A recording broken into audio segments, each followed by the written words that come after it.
And unfortunately, Oh, look. it catches on his Johnson. If he's plank of the week, he's got a sizable plank. Yes. That's a whole different show. Plank of the week, Fridays at 7 on Talk.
Hi, I'm Kevin O'Sullivan, and I've got a message for you. Welcome back to this blockbuster edition of What Just Happened. It really is a good one, I think. It's so funny that people keep calling me Meghan Markle.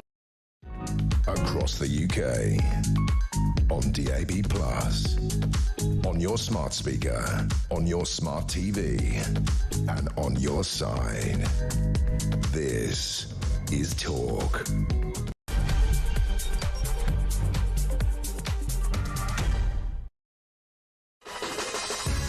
Good morning, I'm Kevin O'Sullivan and this is Morning Glory. I'm in for Mike Graham. Of course, he is still sunning himself at a glamorous destination, but he will be back tomorrow. It's been a privilege to take over the reins for the past few days. Got a busy show coming up today. Obviously, we need to go up to Liverpool to find out what the hell happened last night as the city celebrated the Reds' astonishing triumph in the Premier League. The joy turned to terror as some kind of maniac drove his people mover through the celebrating crowds, forwards and then backwards. We'll play you some footage in just a minute.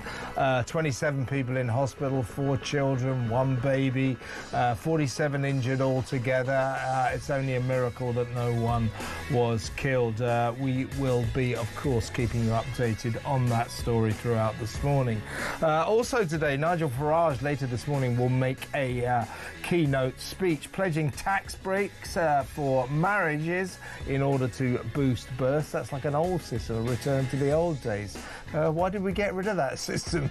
So he will also, of course, pledge to completely reverse the axing of the winter fuel allowance. He will restore that completely. In a way, well, not in a way, as a matter of fact, Nigel Farage is cashing in on the chaos, the tax chaos that is engulfing Keir Starmer's chaotic government. He's having to U-turn on his benefits cuts, on his slashing of the winter fuel allowance, and those U-turns, those attempts at U-turns, they're just, so far, it's just announcements. Let's not get carried away here.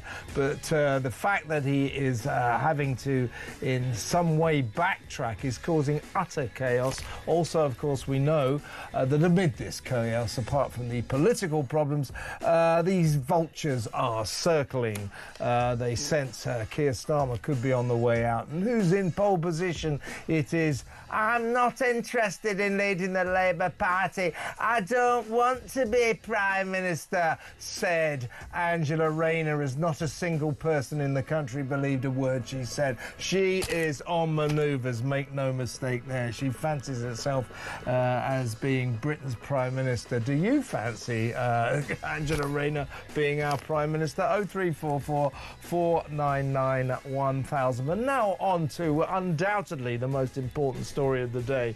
What the hell happened on that plane as it landed in Hanoi? On board were the Macrons, Monsieur Macron, Emmanuel Macron. He's that little guy, you know, he's about 4'3". He runs or mismanages France. And then his wife, I mean, he's 47. His wife, Brigitte Macron, is 96. So it's an unusual relationship. And basically, as the plane opened, big diplomatic arrival of the Premier of France and his First Lady, you see, he's standing there, you see this hand come out, and it's hers, and she's shoving him in the face. At first, the French authorities sought to completely deny that this had happened. There it goes. They said this was AI, this was a distortion, this was misinformation. Then, when everybody said, well, it actually isn't, this is proper footage, look at that. Sorry if you're not actually watching on the TV. We're just watching old Brigitte socking Emmanuel one. They then said, oh, well, yes, it was just a bit of play acting, a bit of fun between the loving couple. Oh, really? Oh, really? As the Daily Mail says today, is this a sign that something very dark is going on in this marriage? So much to talk about. I mean, don't forget Candace Owen, the right-leaning broadcaster over there, political commentator in America, did a whole series on YouTube suggesting that Brigitte Macron is a bloke, is a trans woman who used to be a bloke. They, of course, deny this vehemently, but those rumours persist. So the truth is he's 47, she's 72. That relationship started when she was his teacher at a school and he was 15. So I don't care what you say about that relationship, it's not normal. There's something odd about it. So we'll talk about that pretty damn soon. We also need, of course, to discuss the ongoing extraordinary drama surrounding our Prime Minister and those 3 firebomb attacks on 2 properties linked to him and also a car linked to him. This was now a couple of weekends ago, wasn't it? 3 firebomb attacks. 3 men are now held, charged with arson with intent to endanger life. And they're all male models, and the suggestion was over the weekend that this entire extraordinary saga could have been the work of Russians trying to discredit our Prime Minister, trying to come up with some kind of story that puts him in a bad light. Well, he's certainly been put in a strange light by this story. Was it the Russians? The Russians are today completely denying they had anything to do with it. So if the Russians didn't have anything to do with it, well, we have to be careful because this is an ongoing court case where these guys are awaiting their trial. We are entitled to ask what the hell is going on with our Prime Minister. So all that and so much more. Stay tuned. We'll be with you until 10 a.m. Unlocking all the stories, going through all the big stories. And for the first hour, I'm really pleased to say, helping me sort of unravel some of the big scoops of the day is former Met Police Detective Peter Bexley. Welcome, Peter. Thank you for having me. And well, let's get cracking. Let's talk about what happened in Liverpool last night. I mean, this was, you know, the city was in a state of joy, celebrating Liverpool's amazing victory or triumph. They won the Premier League. And then suddenly the joy turned to horror. With this People Mover van being seen among the crowds. I think we've got some footage. Can we have a look at the footage now with the sound? So this will give you some idea of what was going on. Let's have a look. Oh my God! What? Oh my God! Oh my God!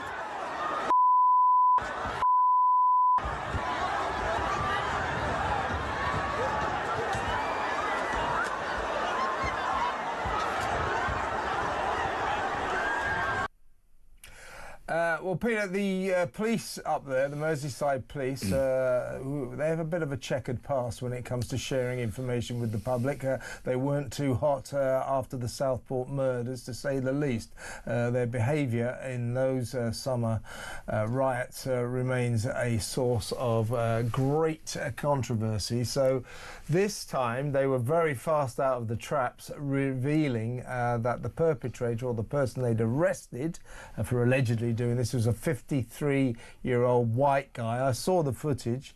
I can certainly confirm it was a portly-looking, middle-aged white guy. British, they said as well, of course. British, of course.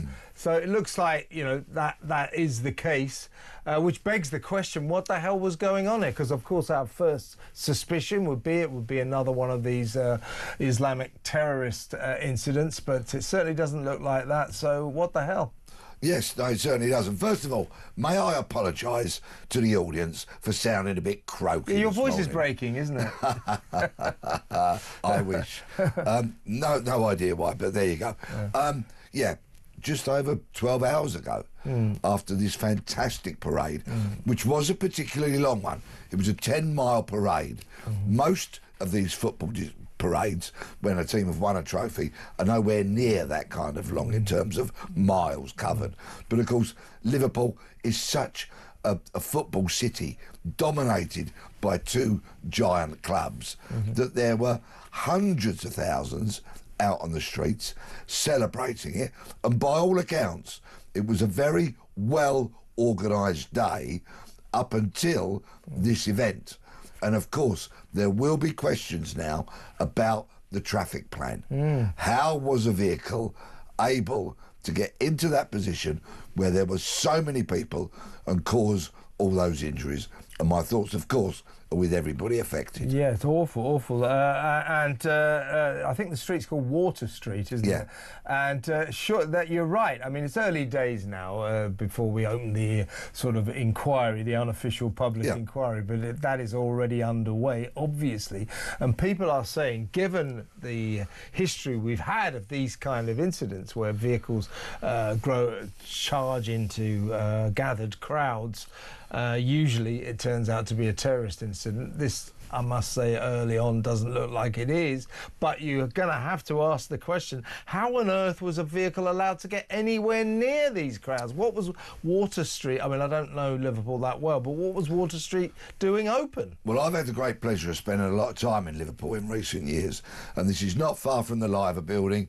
It's not far from the famous Beatles statue, that part of Liverpool, which is really the beating heart of the city.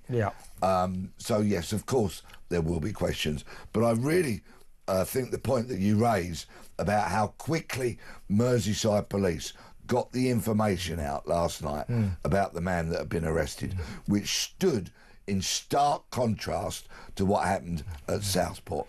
After those appalling murders at Southport, there was a void, a vacuum. Well, there's actually of misinformation. There was actually misinformation. They were telling us that the perpetrator was a young lad from Cardiff, you know. Well, that was put out by not Merseyside police, but by somebody who had mischief aforethought, shall we say.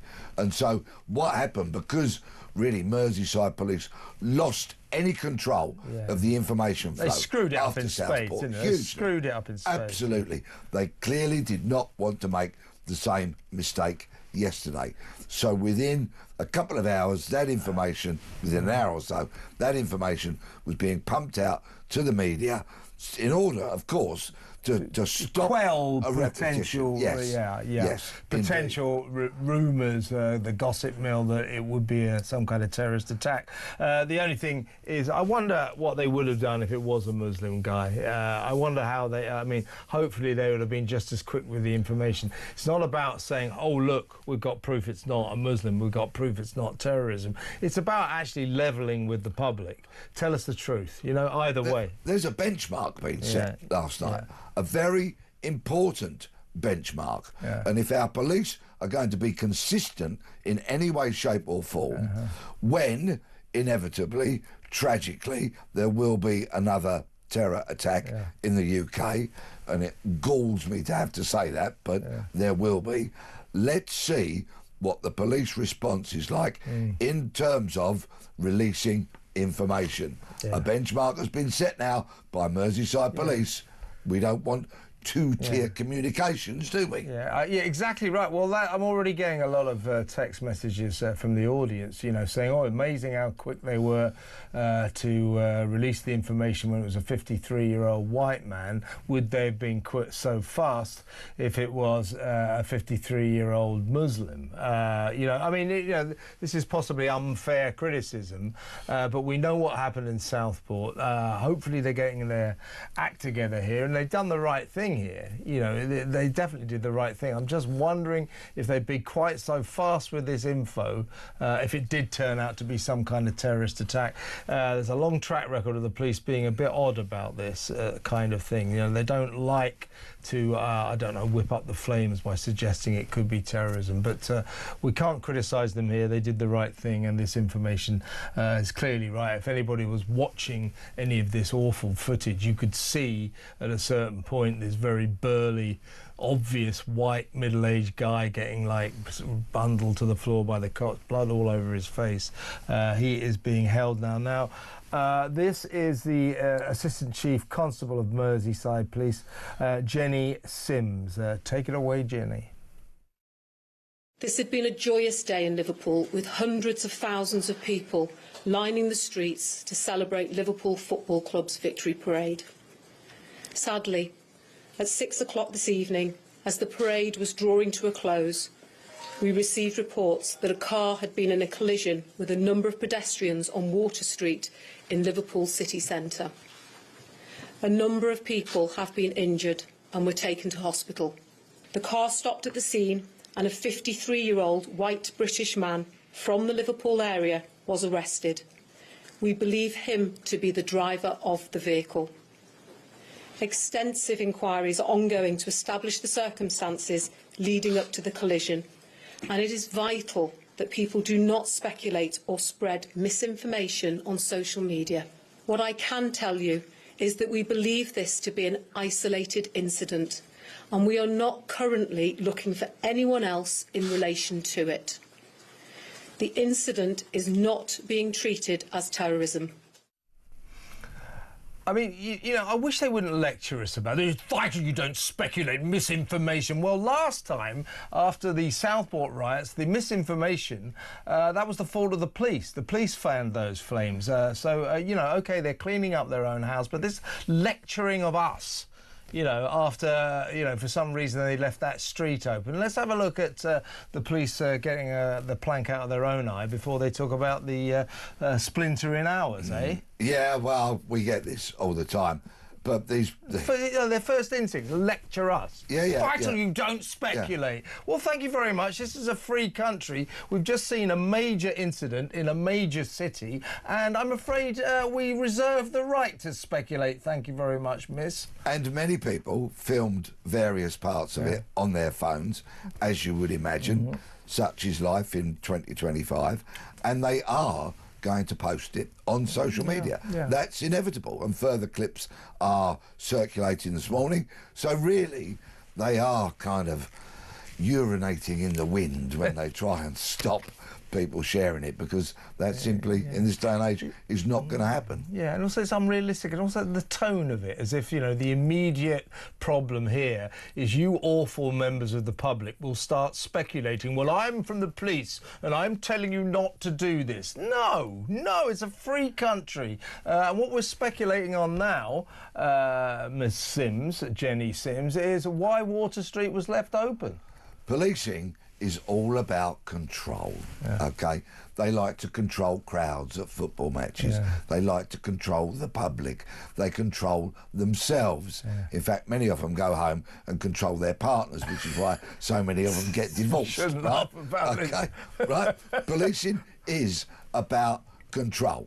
And there you see a very senior police officer clearly trying to control everyone, and that's just not going to happen. Yeah, you can overstep that control. I mean, you know, as I say, it's arguably unfair to criticise the police at this stage. I don't think they seem to have done too much wrong. They've certainly been good on the information, but questions will be asked about Water Street, given the history of this, where we've seen it, haven't we, in Germany in these Christmas markets. We saw it in Nice, didn't we, on the Esplanade that down there, the promenade where that truck drove into them. We've seen it time and time again, and you would think that with any gathered crowd, particularly for this kind of celebration, that all access roads for vehicles would be blocked to stop them getting anywhere near the people. The big difference between my era of policing and 2025 is that people who want to cause mass injuries, mass casualties, back in my day, it would be bullets or bombs.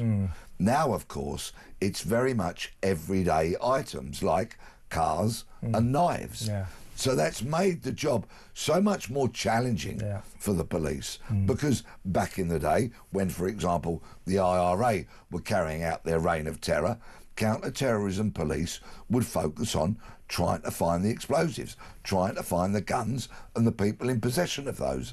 Now, if somebody, for whatever warped reason, wants to create mass casualties, there are everyday items through which they can do that. Yeah, indeed. Let's have a look at this.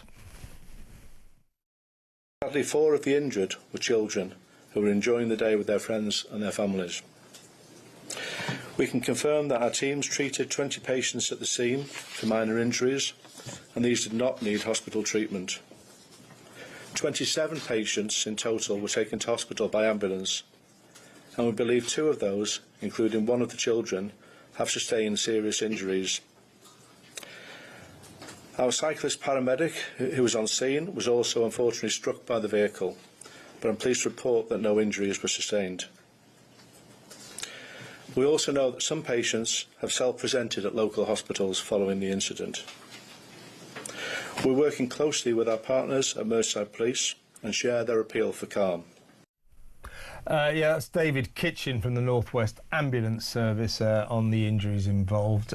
So 27 people are in hospital, 4 of them kids, we think 1 baby.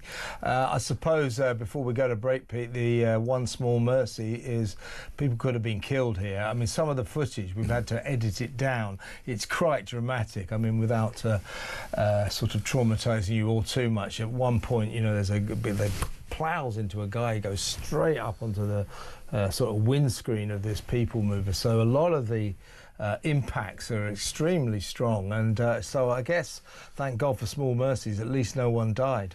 It will, of course, come as scant consolation to those people in hospital seriously injured this morning. But yes, it's fair comment. I think things could have been so much worse. And I'd also like to pay tribute to many of the courageous people that, when they had an opportunity to try and challenge this vehicle and stop it, as it was stopping and starting throughout the horror, they actually tried to do that without any consideration for themselves. They were approaching the vehicle, trying to get the door open, trying to stop it from becoming any worse. Yeah, a lot of very heightened emotions. Yes, you're right. They bravely descended on that car at great risk to themselves.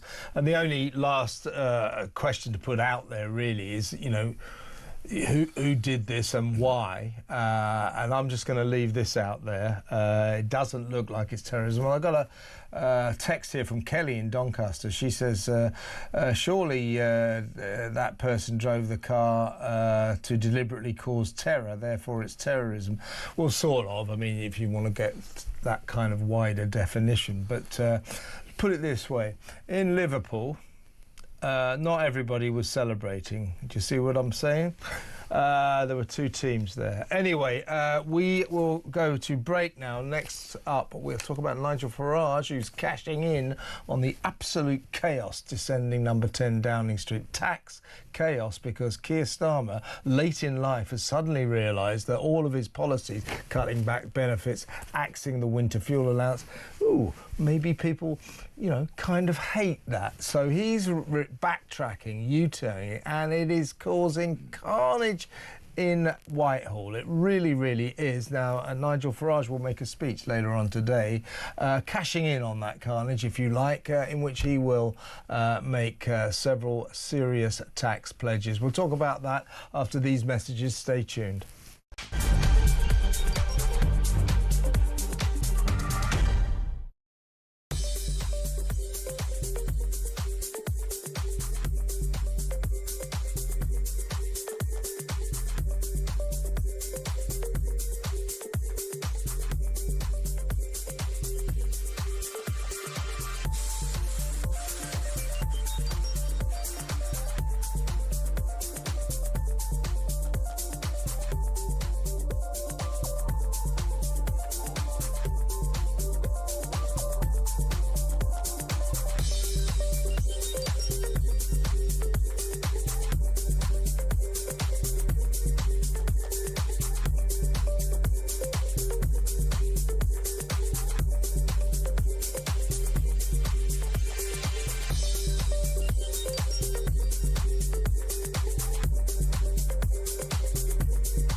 The nuance that the Labour Party will be trying to say is that, well, once these people have had their decisions made, we've decided they're not an asylum seeker under the UN Refugee Convention or the ECHR, or indeed even under our really laissez-faire, let everybody in rules to permit people in, which is where about 60% of all claims are now accepted in this country. Refoulement doesn't apply, and therefore the ECHR won't be able to take anyone to court to challenge this.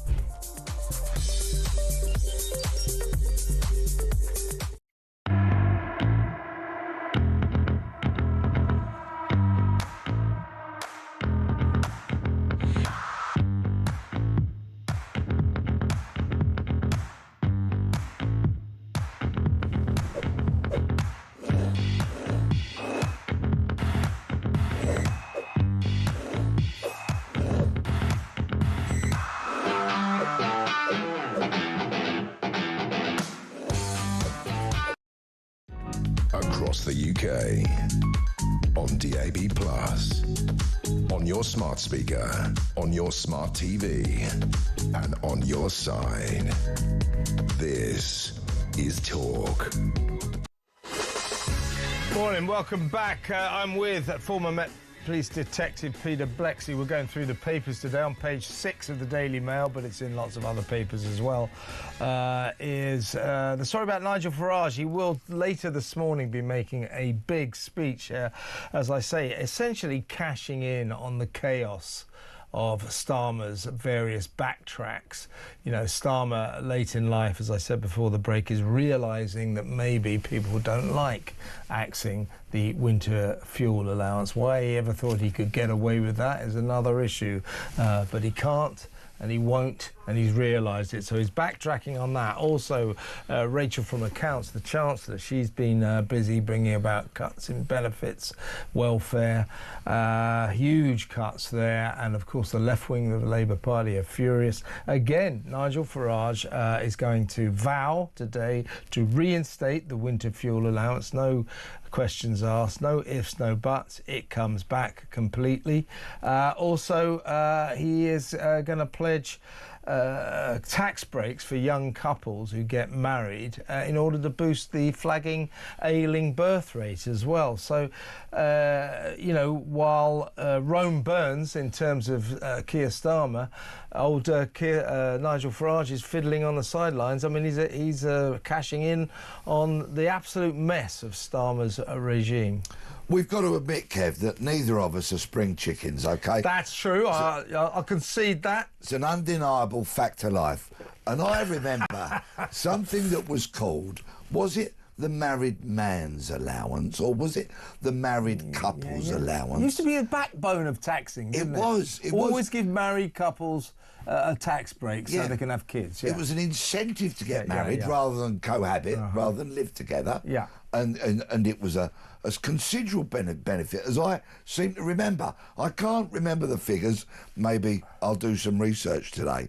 But there definitely was that incentive to get married, make it legal, and get a nice tax break. Well, now Nigel Farage is saying one spouse in a married couple could have £25,000 of untaxed income, and the other partner in the marriage would have 20,000. You imagine £45,000 of income that is not taxed in a married couple. Nice, yeah, nice. I mean, very nice, but what's it going to cost? Well, that's the point. Rachel Reeves, in order to fund Keir Starmer's panicking U-turns, his backtracking on tax, is going to have to bring in more tax hikes. There's no doubt about it. We're going to get more tax rises in order to fund Keir Starmer's panic-stricken U-turns.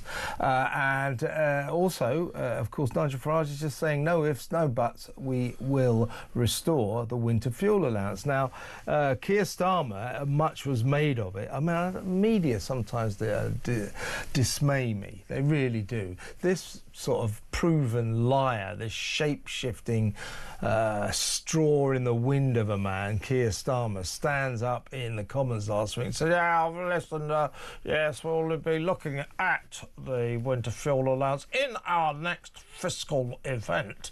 And you think, what are you talking about? What he means is the budget.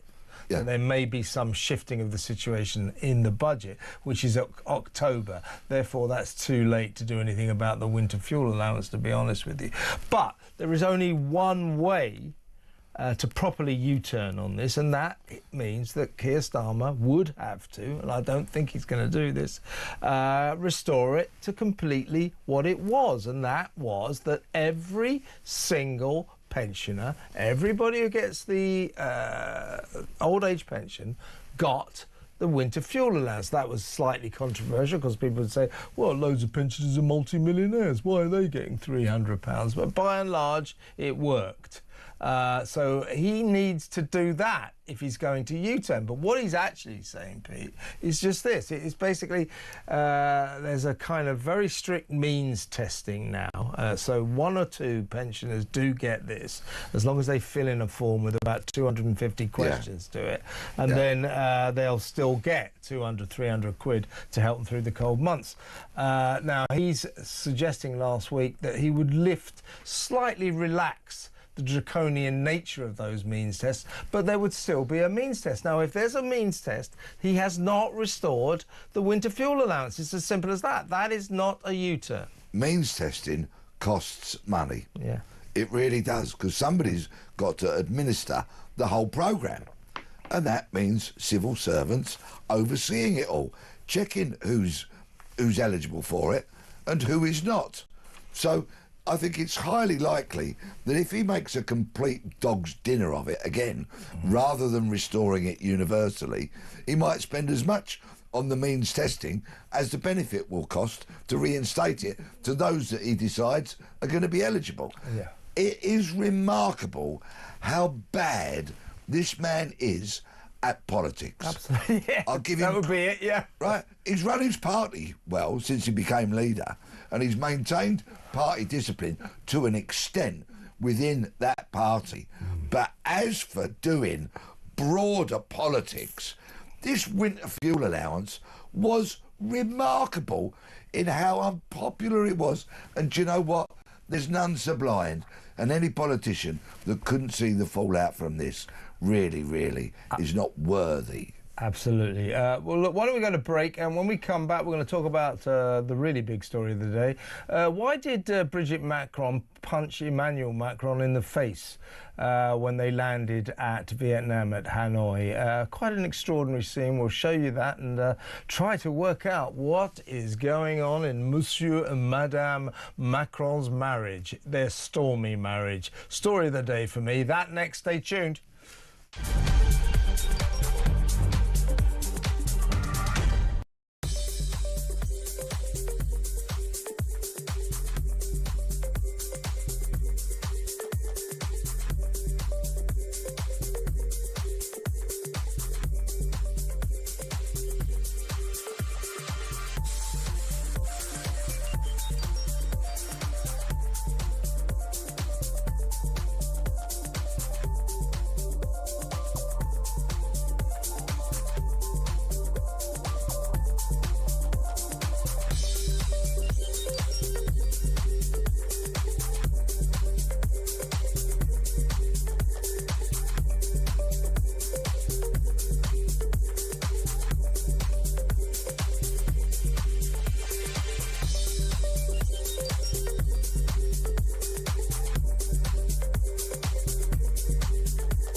across the UK.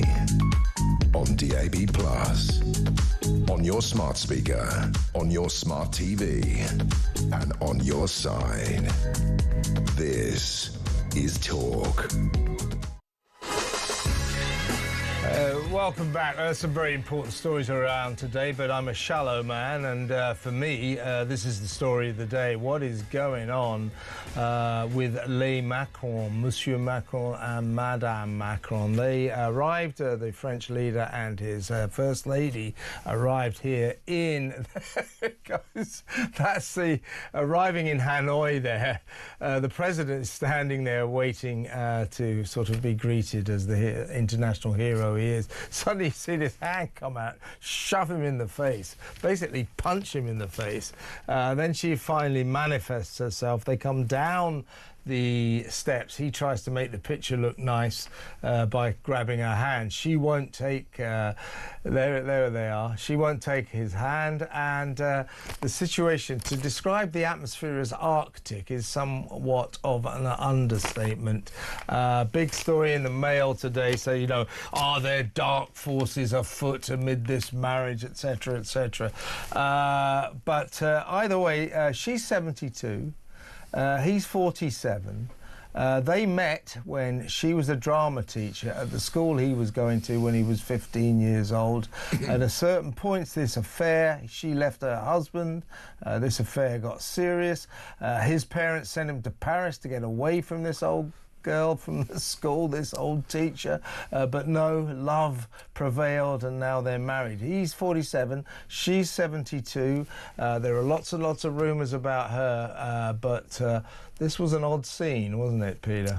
It was very odd, and I'm now going to say something extremely serious. Hang on a second, mate. I'll just get the lawyer in now. Yeah.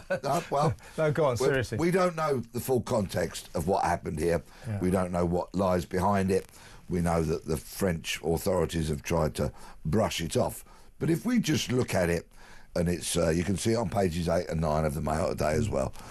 What's the headline? Remind me of the headline. Is this a sign of something deeper and darker in the Macrons' very unusual marriage? It's a good headline. It's a good question. But you were saying... It is. Sorry. If, and there is a big if, this is an assault, this is domestic violence. Domestic violence is a very, very serious matter, whether it is committed by a man upon a woman or a woman upon a man. Never stay in an abusive relationship. Never stay in a relationship where you are coerced or controlled or assaulted. It is domestic violence, possibly, that we are seeing here. And that is a very, very serious matter, a crime. Interesting take, yeah. The other thing is, you know, we're always slapped down when we begin to discuss the unusual nature of this relationship. As I say, you know, les Français and all that, and different strokes for different folks. They're a different nation to us. They have different values, so on and so forth. But when people say, well, it's not up to you to speculate on the nature of their marriage, I think it's a very valid discussion. It's pretty damn weird that this relationship began when he was a pupil at a school that she was the teacher at. She's like 40. He's 15 years old. It becomes a proper love affair. They get married. She leaves her husband to marry this former pupil. Their relationship, because it's France, 15 is kind of the age of consent there, so it's just about legal. If it was here, she'd be in jail. Yes, quite possibly. I'm sticking to the events as seen on the clip that we've shown and the pictures in the Mail. What you do see is almost instantly after this hand has gone to Macron's face, and clearly there's been contact and a push or a slap, whatever it is, very, very quickly you see Macron raise his hand to where her hand had been. So that clearly says to me there's an element of pain been caused here or hurt. And should that be the case, and should it have been an intentional application of force by her to his face, it's a crime, it's domestic violence, it's incredibly serious, and the French authorities should not spin it, should not tell lies about it. they should actually deal with it. Yeah, and let's get this straight. When this first emerged, the French, ridiculously, the French authorities tried to say this is AI, this is false film, this isn't correct footage. Well, of course it was. That was a ridiculous thing to say. Fairly swiftly after that, they went, oh, well, yeah, it did actually happen, but it was just a couple with a spirited relationship, one of those things, play acting, messing around. That's their new line on it. Macron, of course, lecturing us, telling us we shouldn't waste time speculating about what the hell happened here. Well, mate, you want to be the president of America? Here's an idea. Don't start landing in foreign countries while your wife's hitting you. Try to avoid that kind of situation, or you will find that the public will tend to speculate. So something's going on here. The Daily Mail, I think, is asking the right questions, and once again, the questions all surface about this marriage, and we're perfectly entitled to talk about it. If you want to lead a country, then your personal life will be discussed, and we are discussing that now. Of course, only recently, Candace Owens, what they call her, the far-right commentator from America, she's certainly right-wing, she released a video show called Becoming Bridget, an Introduction. In this, she made claims that Bridget is a trans woman, was born a man. This, of course, very much vehemently denied by the Macrons. There have been suggestions of legal actions, but I haven't seen any actually happening. You know, these rumours that surround Brigitte Macron are sort of febrile, and it always says here, this is on Euronews, why are false rumours about Brigitte Macron being transgender resurfacing? A debunked conspiracy theory that Brigitte Macron, the wife of the president, was born a biological man and transitioned to become a woman has been pushed for many times in recent years. Well, you look, it's debunked, not true, absolutely not true. Now, I have no doubt that there's a tremendous validity in these denials, but I don't see any proof. You know, debunked, false theory. Well, you know, prove it.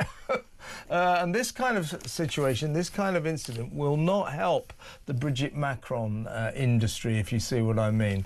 So questions to be asked, and as I say, it's an unusual relationship, whatever you say. When we come back, we're going to talk about what you think may a measure that may seriously affect policing in Britain. So we'll talk about that when we come back. It's Starmer's policy pledges in tatters, including those that affect the police. So we'll talk about that after these messages. Stay tuned.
Police have arrested a 53-year-old white man at the scene after a car was seen driving into a number of pedestrians here on, well, it was actually on Water Street. I'm on Dale Street at the moment in the centre of Liverpool, very close to the docks.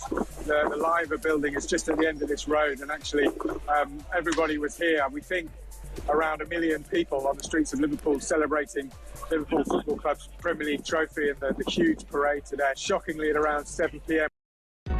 Across the UK, on DAB+, on your smart speaker, on your smart TV, and on your side. This is Talk. Welcome back. I'm still with former Met Police Detective Peter Blexley. Peter, yeah, you want to talk about the police now. That Starmer's various policy pledges look to have left his plans for the police in tatters. That is on page 8 of the Times. Explain. Yes, thank you. Starmer and Yvette Cooper, for months now, virtually since the day they came into office, have repeatedly banged on about how they are going to put 13,000 more police officers into neighbourhood policing. Yep. If that were strictly true, I would be a supporter. But there is such sleight of hand going on here that it is utterly appalling. And I'll tell you what that sleight of hand is.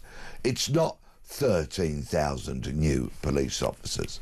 Basically, they're going to take 4,000 officers from pre-existing roles and move those over into neighbourhood policing. They're hoping to recruit or use about 4,000 special constables, volunteer police officers, who, whilst they have a warrant card, they do the princely sum of 4 hours a week volunteering. Right. Some do more, and I'm not criticising the special constabulary. I'm just unpicking the deceit of this government's words.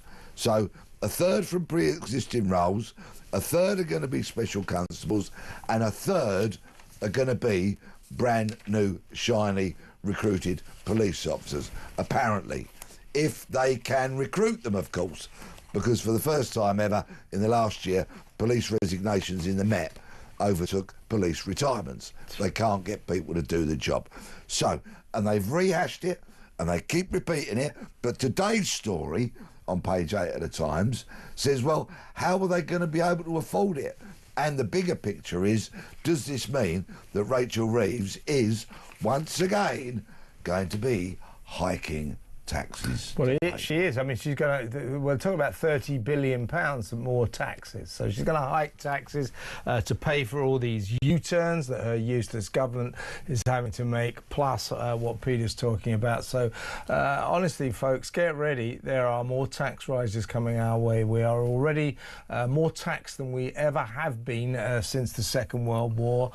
14 tax rises, I think, under the Tories, and now many more under Labour. So we are taxed to the hilt now, and there are more tax rises coming our way.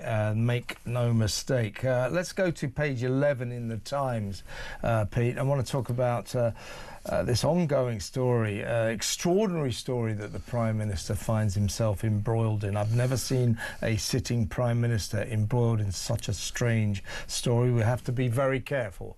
3 men, all of them male models from Eastern Europe, Ukraine, one from Romania, although I believe he was born in Ukraine. So essentially we've got 3 Ukrainian male models are charged with arson with intent to endanger life after 3 firebomb attacks on 2 properties and a car, all connected to Keir Starmer, connected to the Prime Minister. Now, we can't go into details because, of course, justice must run its course and we must not prejudice the trial. But what came out over the weekend, I discussed this yesterday with Isabel Oakeshott, was that it was being suggested by MI5, allegedly, all over the front page of the Mail on Sunday, actually, that Russia maybe have been at work here, that maybe this is some elaborate plot sting to discredit our Prime Minister, to suck him into this apparently strange and bizarre story. So yes, MI5 investigating Russian links. Was it a destabilising Russian sting? Russia today absolutely denying it had anything to do with it. Now, who knows what the truth is, but if it's nothing to do with Russia, Russia, if Russia are telling the truth here, we are left with the fact, with all due caution about what we can say, we are left with the fact that the Prime Minister is at the centre of an extremely strange story. 3 male models from Eastern Europe who live in London are charged with, stand accused of launching firebomb attacks on 2 properties linked to the Prime Minister and a car linked to him as well. So again, with all due caution, this is a very strange story for the Prime Minister to be in. It certainly is. What I can say comfortably and without getting into any trouble whatsoever is that the investigation was led by counter-terrorism police because of the high profile of Keir Starmer, of course. Counter-terrorism police in this country are the most well-resourced policing unit anywhere because, of course, the work they do is so serious. So I say with some confidence that I'm sure it will all come out in the wash because the investigation will have been thorough, but it is a very, very strange story as to how these 3 men, 21, 26 and 34, now find themselves charged and awaiting trial. And they're all male models, or shall we say it's partly male models, which from Eastern Europe. So we'll leave that hanging there.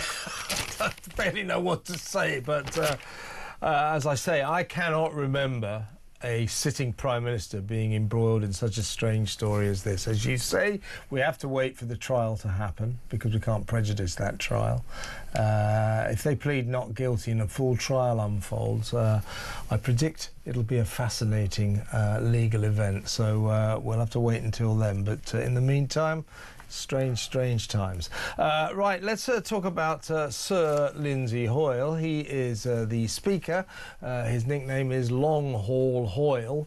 And you may have seen that he's kind of at the centre of a storm because for over the last 3 years he's been on about £270,000 worth of glamorous trips around the world, staying at expensive hotels, expensive meals, hiring chauffeur-driven limousines. When he went to Montserrat in the Caribbean, he even hired a private jet, staying in places like the Cayman Islands, South Africa, Australia, Kuala Lumpur in Malaysia. You name it, he's been there, chalking up enormous expenses in a slight, rather controversial way. He says this is important, this is part of his job. Well, nobody else has ever done the Speaker's job like this, going around the world spending loads of our money. Then we learned a couple of weeks ago that he's taken in the past 3 years 300 gifts from foreign countries, foreign dignitaries, and basically kept them. And he says that's normal. He gives gifts, he keeps them. But again, people are saying, what's going on with this guy? And today, Pete, we learned that in the past 3 years, he's doubled the number of staff who work for him. So the bill, the staffing bill for the Speaker, he's that old bloke who sits in the chair going, order, order, order. That's his job. I mean, you know, he doesn't have to go around the world, really. But he's doubled his staff.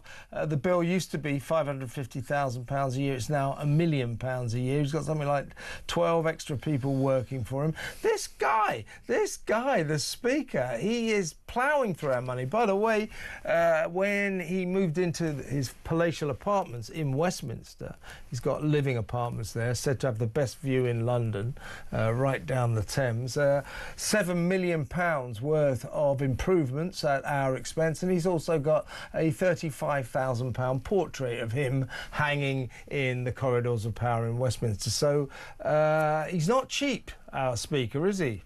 I bumped into him in a cafe on the platform of a railway station not so long ago. I'd been staying up north for the weekend watching my beloved QPR, and I was getting a train home on a Sunday, and there he was. I went into the cafe to get a cup of coffee, and he was in there.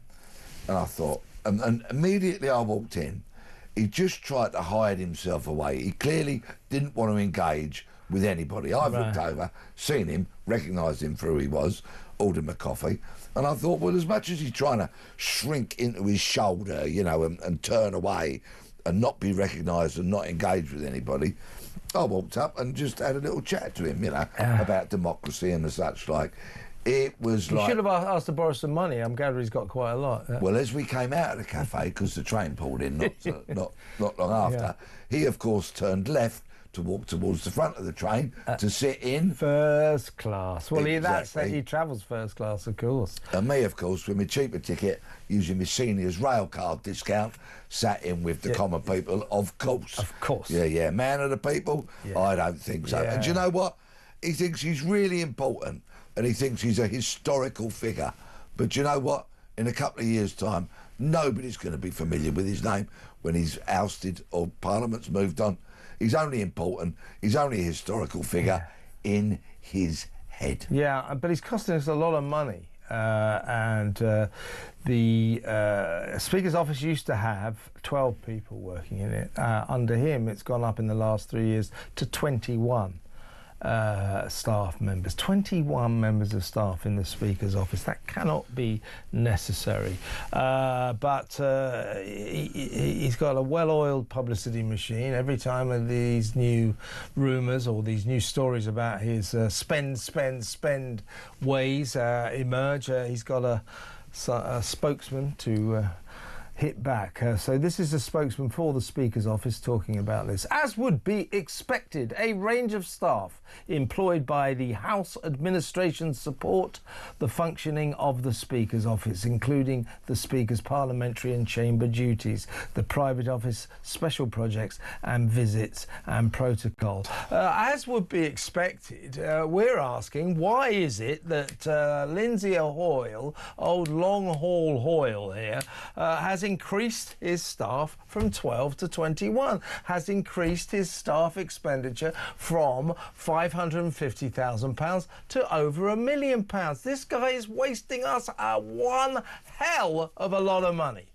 My last words on this story would be out of order. Yeah, out of order. So one last story. Let's talk about this. Is very quickly page 9 of the Telegraph. Tories tell Johnson, we don't want you. The Tories, the Conservative Party, quelling talk that Boris Johnson could be poised to make a sensational comeback and rescue the party from its low point, the low point it finds itself in now. Now, that will be a terrible, terrible move. I think the Tories definitely need a new leader.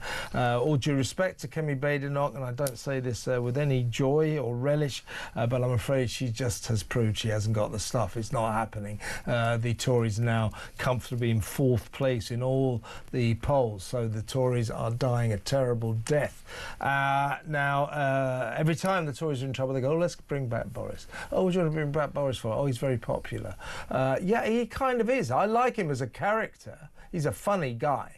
But he's not a Tory. He's not a Tory. You know, this guy, he's responsible for all this green claptrap. He's obsessed with net zero, completely diffident, shoulder-shrugging about the migrant crisis.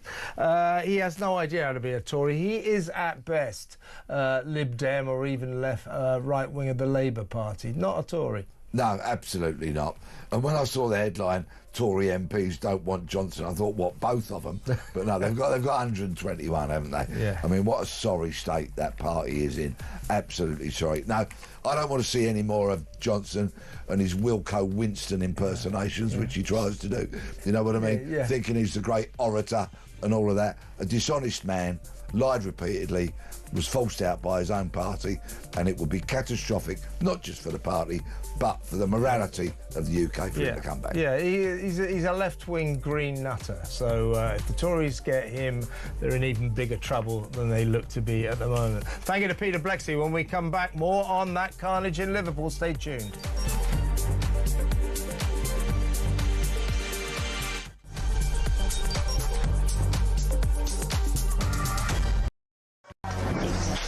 Five, 4, 3, 2, 1.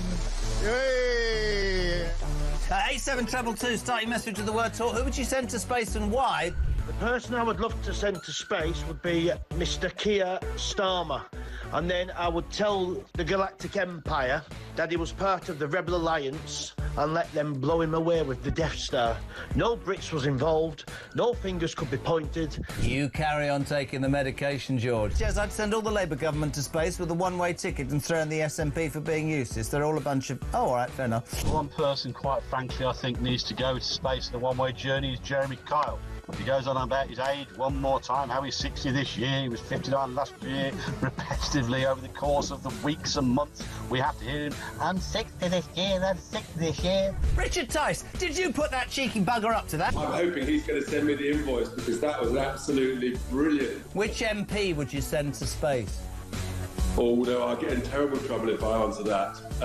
But it's fair to say there's quite a long list. The sad thing is about sending people into space on a one-way ticket is I don't think that we've built a spaceship big enough to take the lunatics off this planet.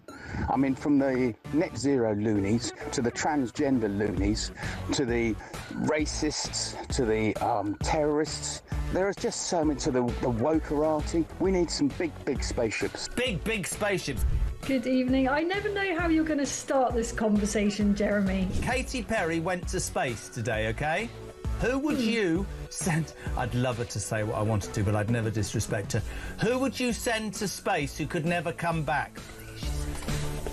Well, I'd be happy to send Ed Miliband to space, I think. Oh, that is an outrageous question to I'm not even going to answer that question.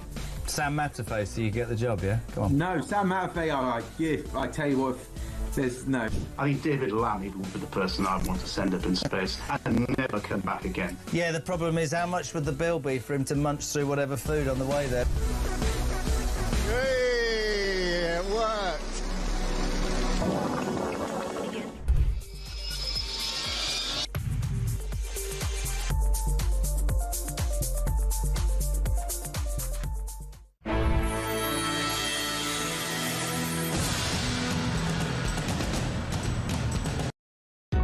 Across the UK, on DAB+, on your smart speaker, on your smart TV, and on your side. This is Talk.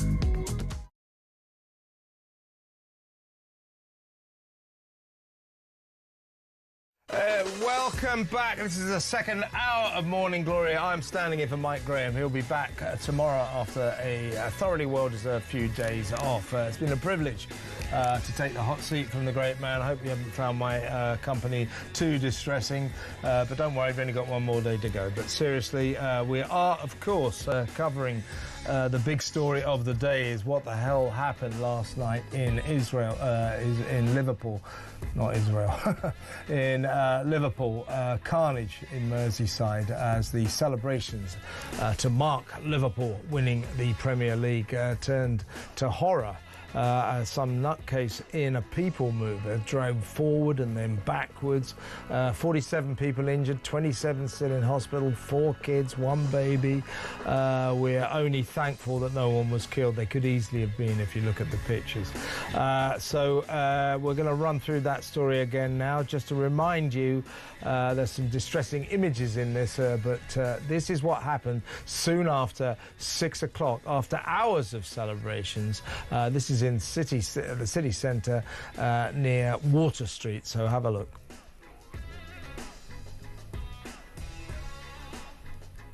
Oh my God! What? Oh my God! Oh my God!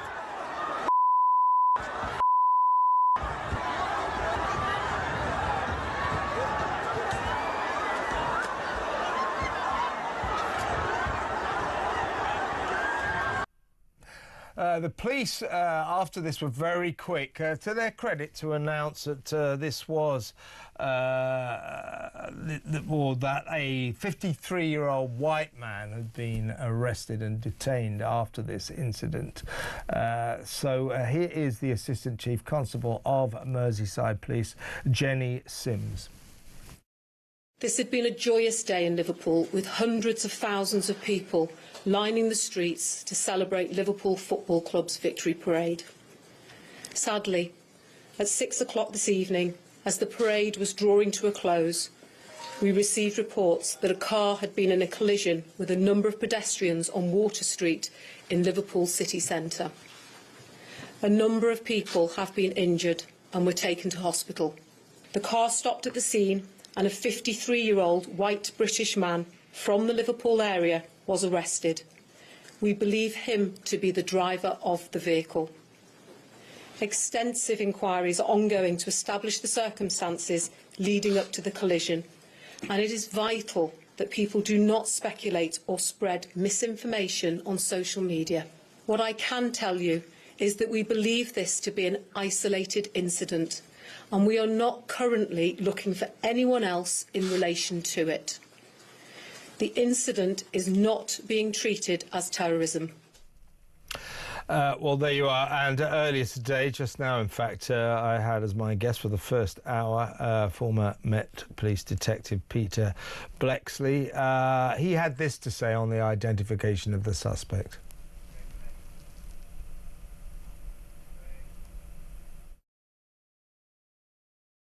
Well, I've had the great pleasure of spending a lot of time in Liverpool in recent years, and this is not far from the Liver building. It's not far from the famous Beatles statue, that part of Liverpool, which is really the beating heart of the city. Yeah. So, yes, of course, there will be questions. But I really think the point that you raise about how quickly Merseyside police got the information out last night about the man that had been arrested, which stood in stark contrast to what happened at Southport. After those appalling murders at Southport, there was a void, a vacuum. Well, there's actually of misinformation. There was actually misinformation. They were telling us that the perpetrator was a young lad from Cardiff, you know. Well, that was put out by not Merseyside police, but by somebody who had mischief aforethought, shall we say. And so what happened, because really Merseyside police lost any control of the information flow. They screwed it up after in Southport. spades, didn't they? Hugely. They screwed it up in spades. Absolutely. They clearly did not want to make the same mistake yesterday. So within a couple of hours, that information, within an hour or so, that information was being pumped out to the media in order, of course, to stop quell a potential. repetition. Yes. There's a benchmark being set last night, a very important benchmark. And if our police are going to be consistent in any way, shape or form, when inevitably, tragically, there will be another terror attack in the UK, and it galls me to have to say that, but there will be. Let's see what the police response is like in terms of releasing information. A benchmark has been set now by Merseyside police. We don't want two-tier communication. Why Water Street was left open? Policing is all about control, okay? They like to control crowds at football matches. They like to control the public. They control themselves. In fact, many of them go home and control their partners, which is why so many of them get divorced. Shouldn't laugh about it. Right? Policing is about control. And there you see a very senior police officer clearly trying to control everyone, and that's just not going to happen. Yeah, you can overstep that control. I mean, you know, as I say, it's arguably unfair to criticise the police at this stage. I don't think they seem to have done too much wrong. They've certainly been good on the information, but questions will be asked about Water Street, given the history of this, where we've seen it, haven't we, in Germany, in these Christmas markets. We saw it in Nice, didn't we, on the Esplanade that down there, the promenade, where that truck drove into them. We've seen it time and time again, and you would think that with any gathered crowd, particularly for this kind of celebration, that all access roads for vehicles would be blocked to stop them getting anywhere near the people. There you go. Well, let's go straight over to my next guest, political correspondent at The Spectator, James Heal. Welcome, James. Hi, Kevin. I mean, just we need to move on, and obviously this is very early days in terms of what happened in Liverpool last night. But I noted the moment I thought, well, obviously people in high places are fearing for the worst here, because it was fairly quick that the Prime Minister issued a statement about what was happening up there. But I imagine the narrative going forward will be, or the discussion point will be, what was that street doing open to traffic? I mean, how was that vehicle able to penetrate the crowds, given the history of these kind of events where vehicles, career off the road into the pavement, into the sidewalk and hit crowds? It's happened many, many times. You would have thought that perhaps there'd be no way for a vehicle to get anywhere near those Liverpool crowds. Yeah, I'm sure that's definitely going to form the basis of any investigation.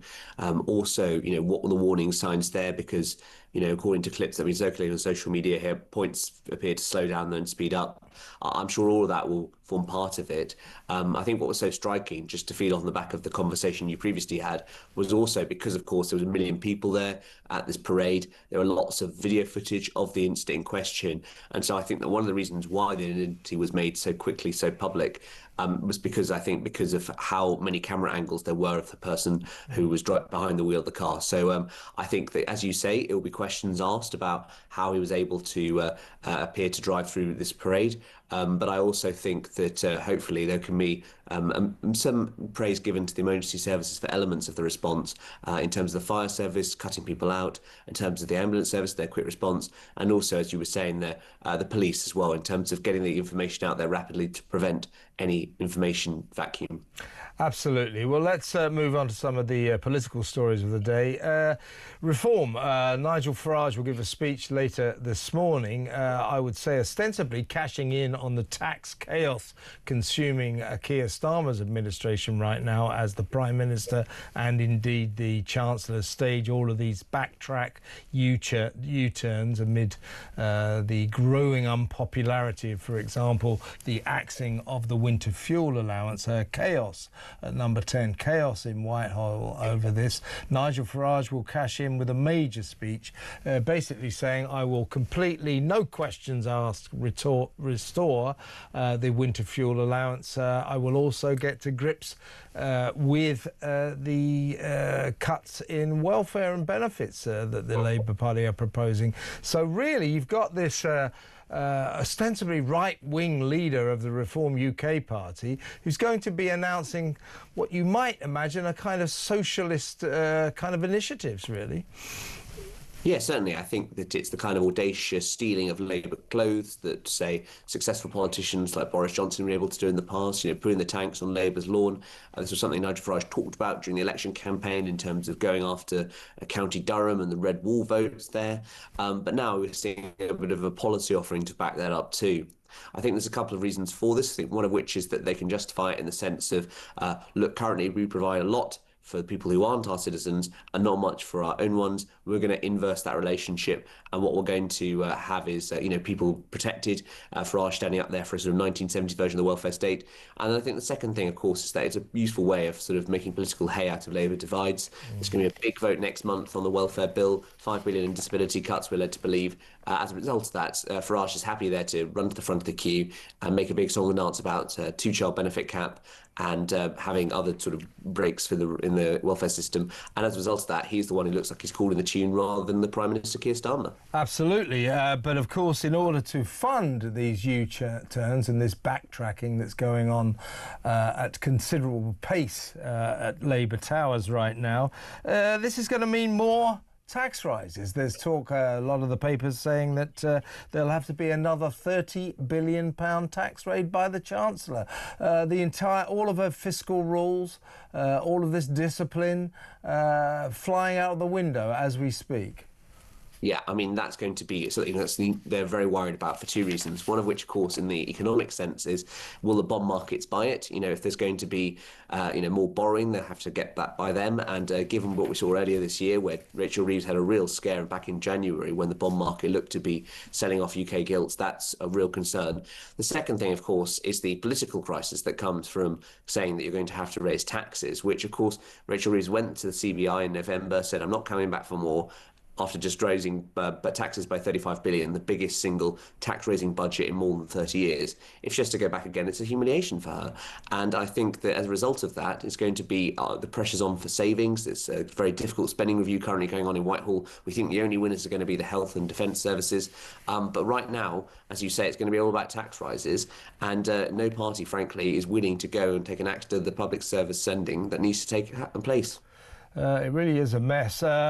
Still with problems for the Labour government. Militant resident doctors launch strike ballot over NHS pay and call for walkouts, firing the starting gun on a Labour summer of discontent. So yes, once again, these pesky medics look like they're going to walk out. Now, Labour, of course, their way of solving industrial disputes in the public sector is to basically say, how much would you like? Yes, we can give you that.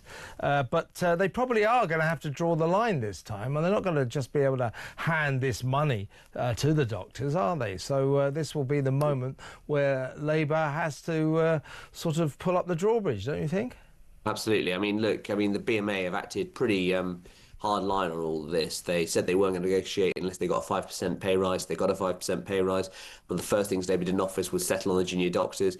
And yet, of course, they're still threatening more industrial action. So I think that the junior doctors and the doctors are realising that they've obviously got a lot of public opinion normally on their side. But actually, I think if they carry on with their behaviour, they do risk alienating some of that. For Labour, I mean, the problem is that, of the first year in office, of all the health, of all the different public services, health is perhaps the most encouraging in terms of getting waiting lists down.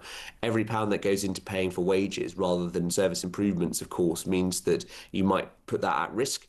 So I do think it's going to be a crisis for Labour. Are they going to be willing to turn on those who will make up the health service, given how much praise they've given them? And I worry that if they don't, stand up on this issue, they're either going to look weak or they're going to sort of get distracted from the virtuous path of getting waiting lists down and improving the NHS in terms of reform. Absolutely. Let's talk about Lindsay Hoyle, Sir Lindsay Hoyle, the Speaker. Why is this guy costing us so much money? We've seen all these stories. The last 3 years, he's been on something like £270,000 worth of luxury foreign trips all over the world, staying in flash hotels, 900 quid a night, hiring chauffeurs to ferry him around. When he went to the Caribbean, he went to Montserrat, he even hired a private jet. He's been taking members of his staff, taking his wife along. I think she was eventually paid for, to be fair, but very serious questions being asked about this guy's expenditure. He says it's all part of his job. He's got to sell Britain abroad. He's got to apparently travel the world, telling them how important it is that we support Ukraine. I wouldn't necessarily have thought that was central to the Speaker's equation in terms of his job. And also he took 300 free gifts over the past 3 years, visiting dignitaries, handing in these gifts. He's kept nearly all of them. Questions being asked about that. He spent £7 million doing up his apartments in the Palace of Westminster. Fabulous view down the River Thames, apparently. There's a £36,000 portrait of this guy hanging in the Westminster corridors of power. And now we learn, James, that in the past 2 years, his number of staff working in the Speaker's office has gone up from 12 to 21. And that the staffing bill, the wages bill as it were, has gone up from £550,000 to over £1 million in 2 years. Now, the reason I keep banging the drum about this guy is if people like you and me, James, don't ask the questions, he will never be brought into check. Because MPs are terrified to criticise him because they need him to call them to make their little speeches that they think will propel them to high office and make their careers glitter. So the MPs will never question this guy. We have to question him. Why is he costing us so much money? Well, I think that I spoke to a friend of Lindsay Hoyle's who said that the problem with Lindsay is that he has a nothing's too good for the workers mentality. He would have sat there for 25 years and seen other speakers perform these similar sort of acts of largesse, and he thinks he can now do the same. Now, I think that there's a whole range of spending here, which some of it is justifiable, some of which isn't. So I would argue that it's more justifiable, say, for instance, to keep a historic Grade 2 listed Palace of Westminster, up to scratch. I think that's more justifiable. What is less justifiable is trips to foreign countries in business class, where they don't even have a speaker, where they're not even democracies, in the name of ostensibly promoting speaker-led democracy, whatever that means, parliamentary democracy initiatives around the world. I think that is a less defensible thing to do. And obviously the question is, why does he need so many staff? Now, I think they'll talk about sort of restructuring, they'll talk about things coming in, but I mean, it's quite something when you make John Bercow look like a model of restraint. It certainly is, yeah. Come back, John, all is forgiven. James, great to talk to you. Thank you so much for your time. James Heal there, political correspondent of The Spectator. When we come back, we're going to be talking to Reform's newest MP, Sarah Pochin, so stay tuned for that.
One of the key aims of the police is, it's an old-fashioned phrase, but to keep the king's peace. And so they don't want any trouble there. That's why the stopping station, keeping the area clear, one, to gather evidence, and also to stop any violence, because people will be angry. The uniformed officers will be calming that down, that'll be part of the task. The detective officers will be gathering the evidence that's come in, and then you will have people like counter-terrorism and intelligence officers who are gathering all that information either online or through it. Across the UK, on DAB+, on your smart speaker, on your smart TV, and on your side. This is Talk. Welcome back. Let's later on in the show, by the way, we'll be taking a look at the final episode of Meghan, the Duchess of Sussex, the Princess of California. Her final podcast in her incredibly unsuccessful series, Confessions of a Female Founder. This has been where she sat down with a series of women, tycoons, who've started their own business and become incredibly successful. No harm in that. Good idea. Not an original idea, but certainly an idea. The trouble is, as is her wont, the Duchess of Sussex has managed to turn this series into the greatest insomnia cure known to the world of entertainment. so boring it hurts, toweringly tedious. It's been a disaster. It's now at about number 300 in the podcast charts. So it's the final episode. We'll find out what's in it, who she's talking to, and we'll talk to Angela Levin, the royal biographer, about that later in the show. But first, let's go straight over to my next guest. She is, of course, the MP for Runcorn and Helsby for Reform UK, Sarah Pershing. Welcome, Sarah. Good morning. Hi, how are you doing? May I be the last to congratulate you on your incredible by-election victory. Well done, well done. How are you finding Parliament?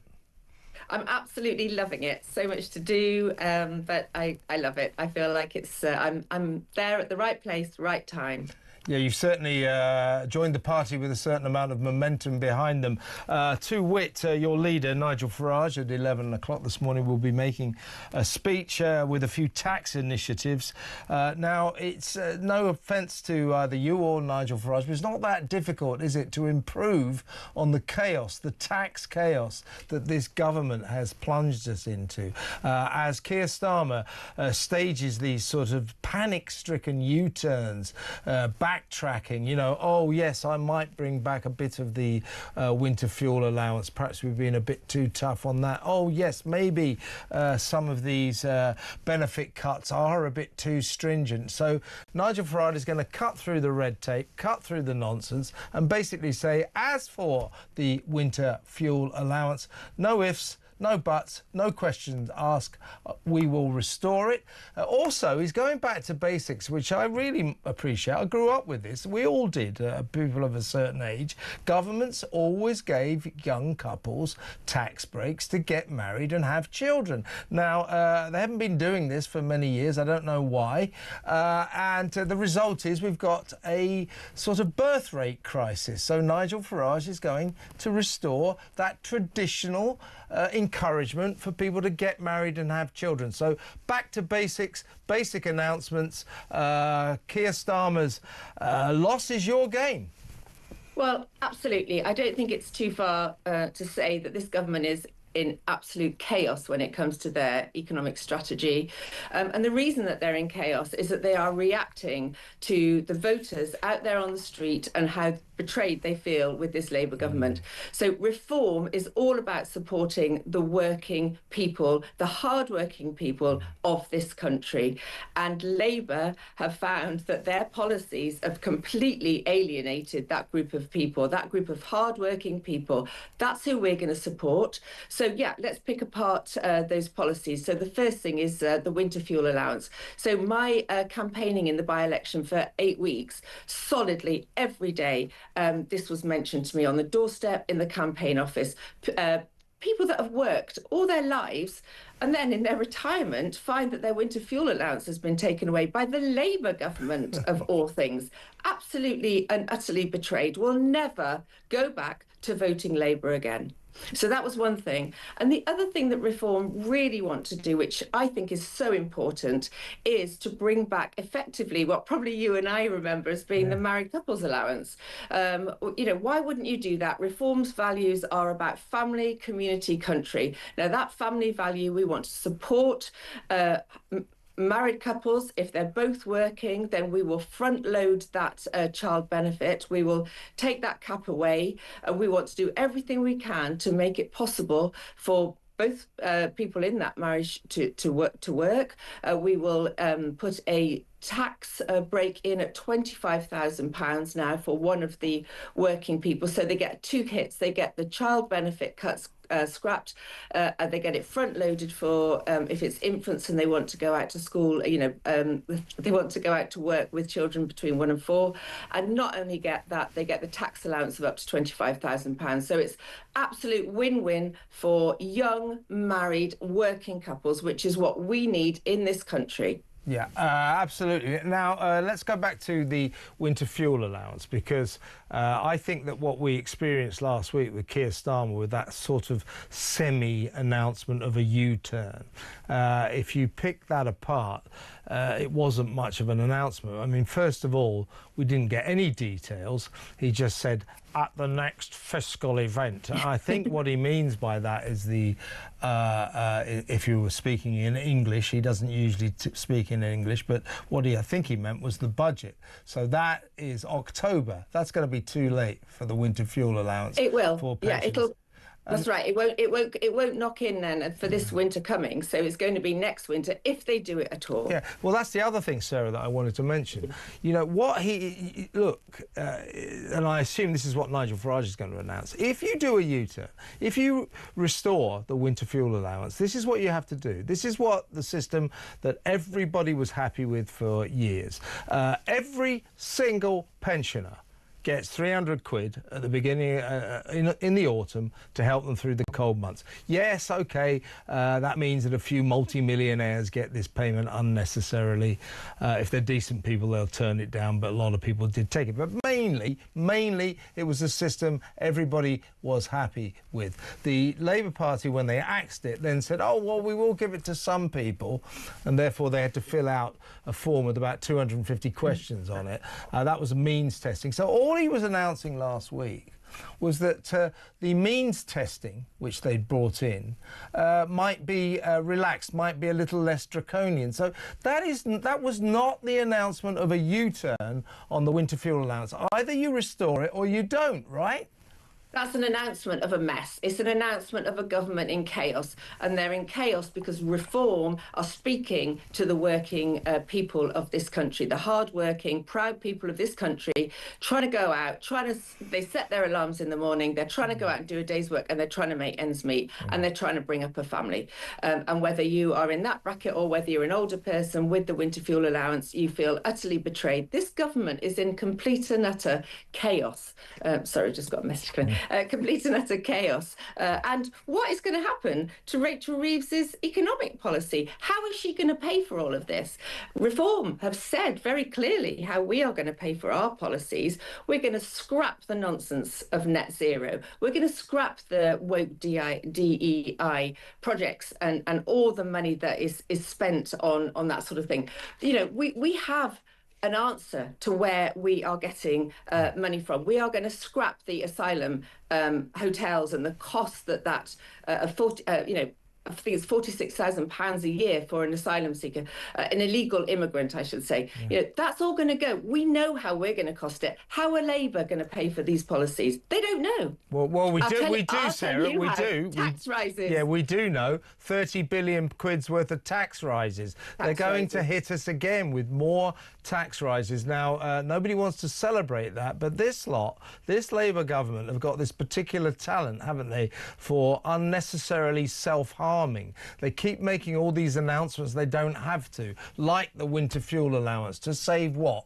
£1.4 billion a year. That's peanuts by government standards. Why are they doing this? Nobody knows. Why are they selling off the Chagos Islands? Nobody knows. They keep making these self-harming announcements, as you say, or as I say, £30 billion worth of tax rises coming our way again. Nobody wants to celebrate all of this, but every time they screw up like this is good news for Reform, isn't it?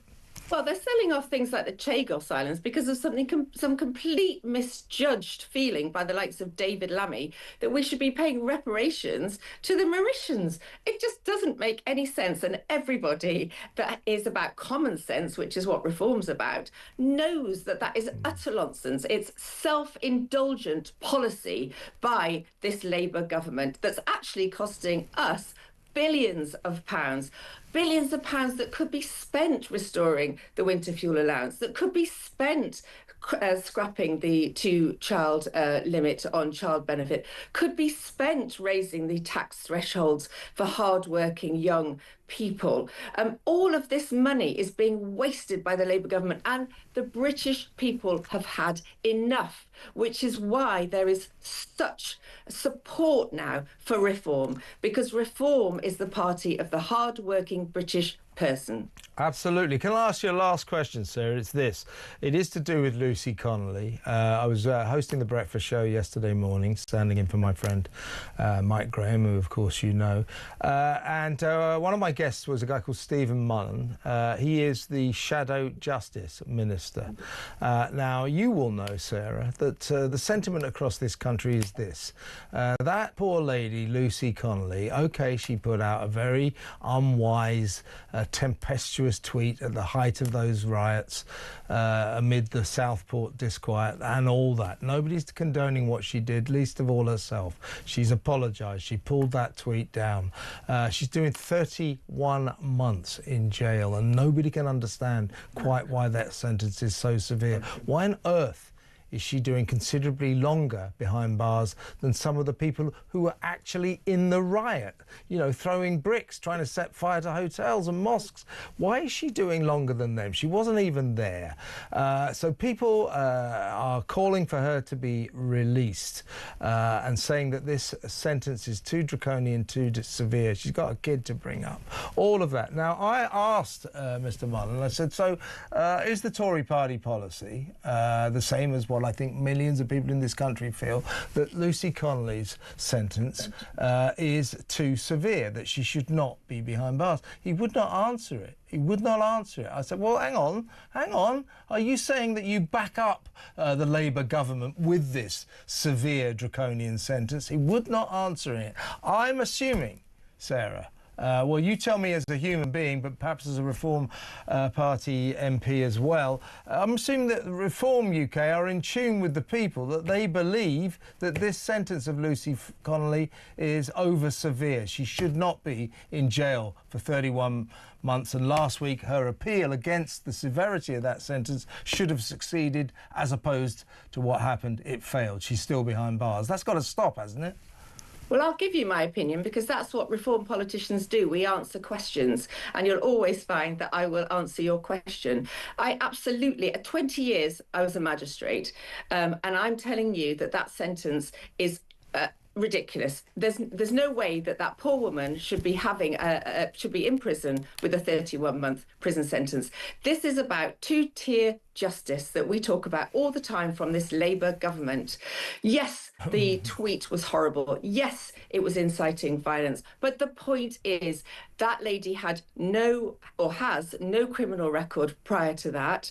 There's no way that most sensible magistrates or judges would send that woman straight to prison. That she is an absolute ideal case for what Sharama Mahmood is just backing in David Gord's review of rehabilitation out in the community. She could go on she could have a community order and go on a course that tells her about not putting out those sort of tweets. I'm not condoning what she said, but the sentence is absolutely ridiculous, way out of order. That is a very, very big prison sentence. Not to get parole, not to be able to see her children, absolutely draconian.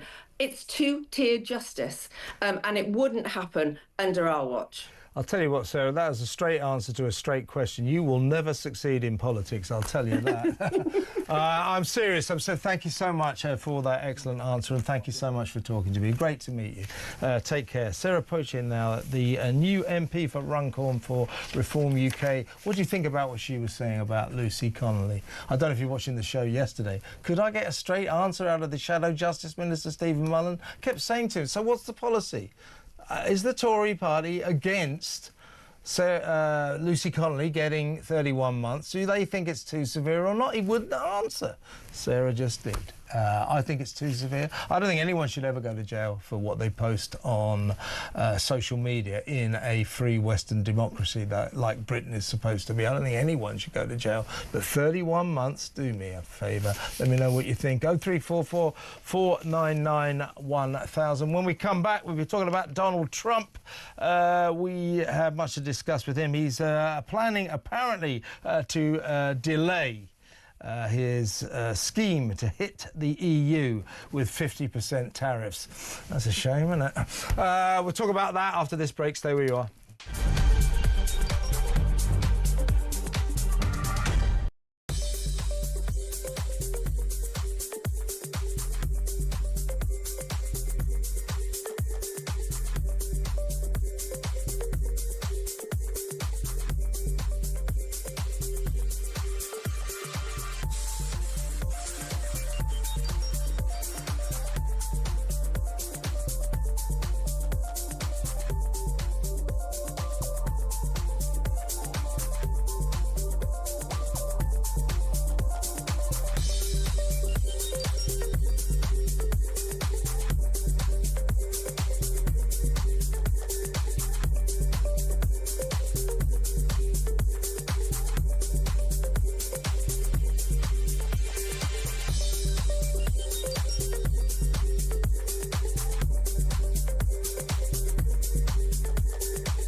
across the UK.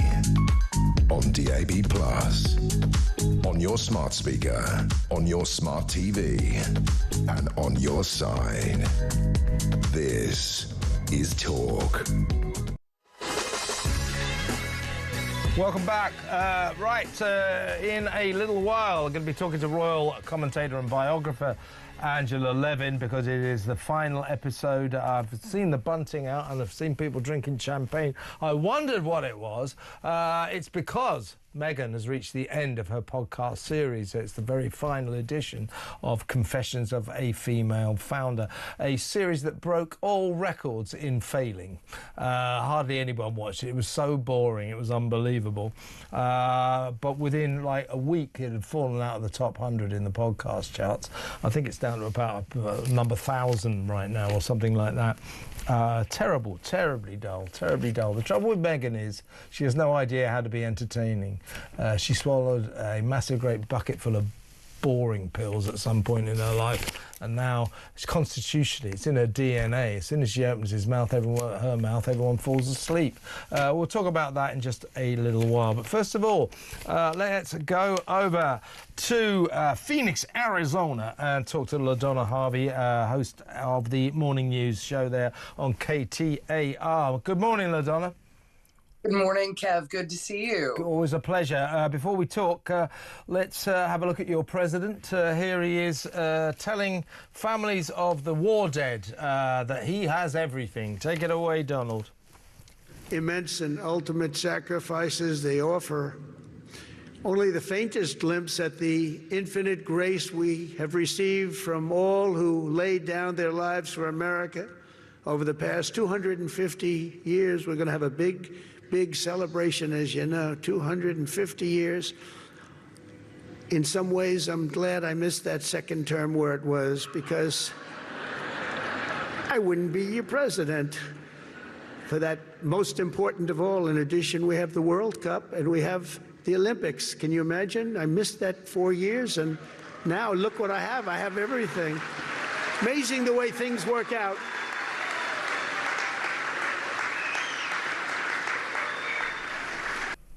There you go, LaDonna. He's got everything. I think that was a good speech. I think people will quite like him for that. But Donald Trump is Donald Trump. You can't get away from that, can you? No, for anybody who voted for him, he is exactly what the doctor ordered. They absolutely love him. For those who didn't vote for them, they despise everything about him, and nothing he does is right. And there's no little in-between area for anybody on either one of those sides. Yeah, exactly right. But how are things in the States in terms of Trump mania? I mean, does he, in your view, still retain the support of the majority of people in that country? I mean, his administration so far has been, shall we say, unusual, interesting, full of all these executive orders. Are people still behind him? Well, those who voted for him absolutely are. They are all in on Donald Trump and what he represents, what he says that he is doing, which is, draining the swamp and changing things. And it is very different. I mean, this is not a politician like normal people expect politicians to be. He is... he's, half golfer, half megalomaniac. He's just Donald Trump. Yeah. So those who voted for him are thrilled with it. Those who didn't vote for him, not so much. And there's nothing the man could simultaneously end the wars in Ukraine and in Israel and in Gaza, and they would still hate his guts. There's no turning somebody who's anti-Trump into a pro-Trump person. And I don't know that there's anything that he can do that will actually turn anyone who voted for him against him. He's a phenomenon. I've never seen anybody like him. Absolutely. Well, no, I think we can all attest to that. But is it making much play over there? It's getting quite a few big licks over on this side of the Atlantic that he seems to have finally snapped with Vladimir Putin yesterday. 2-3 days ago, he had a 2-hour conversation with him and, turned around to the cameras. And I think it went very well indeed. And then, of course, day before yesterday, Putin unleashed the biggest ever attack on Ukraine using drones all over the country. Many fatalities, at least 12 dead, many more injured. So this was the worst ever reign of terror by Russia onto Ukraine. This after his conversation with Donald Trump. So Donald Trump, I'll bring peace to Ukraine on day one. He's now saying, I don't know what's going on with my pal Vlad, but he seems to have lost his marbles. He's gone absolutely crazy, is what he said. I mean, is this LaDonna, do you think this is another sort of part of Trump's game playing? Does he know what he's doing? Or do you think he really has finally worked out that maybe Vladimir Putin is a bit difficult to deal with?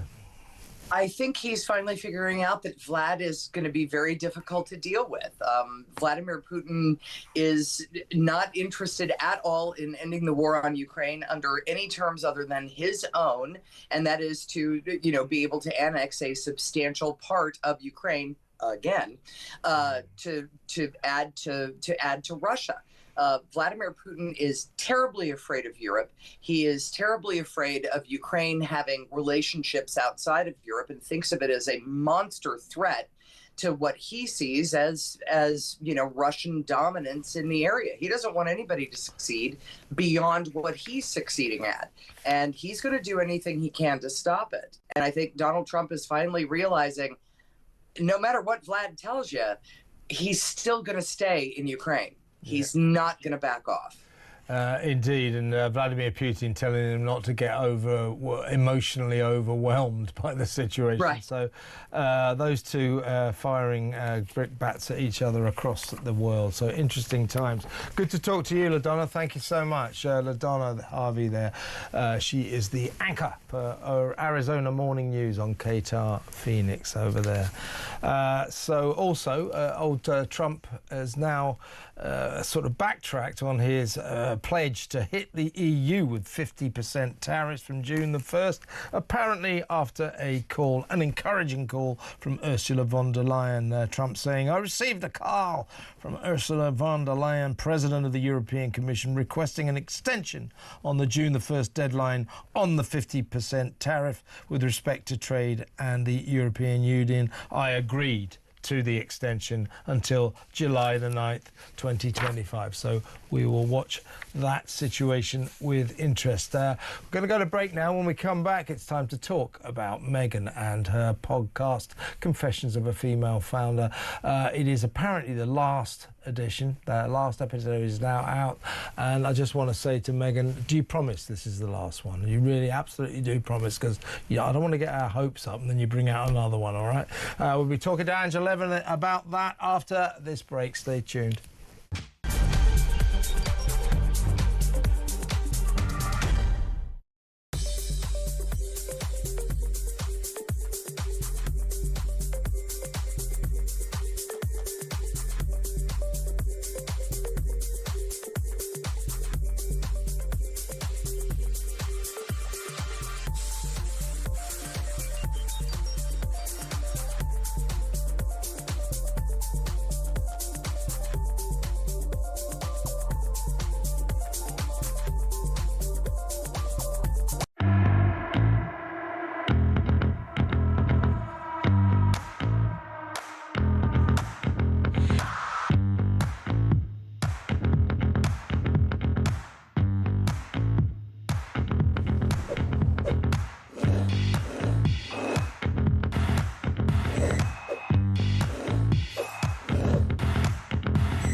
across the UK.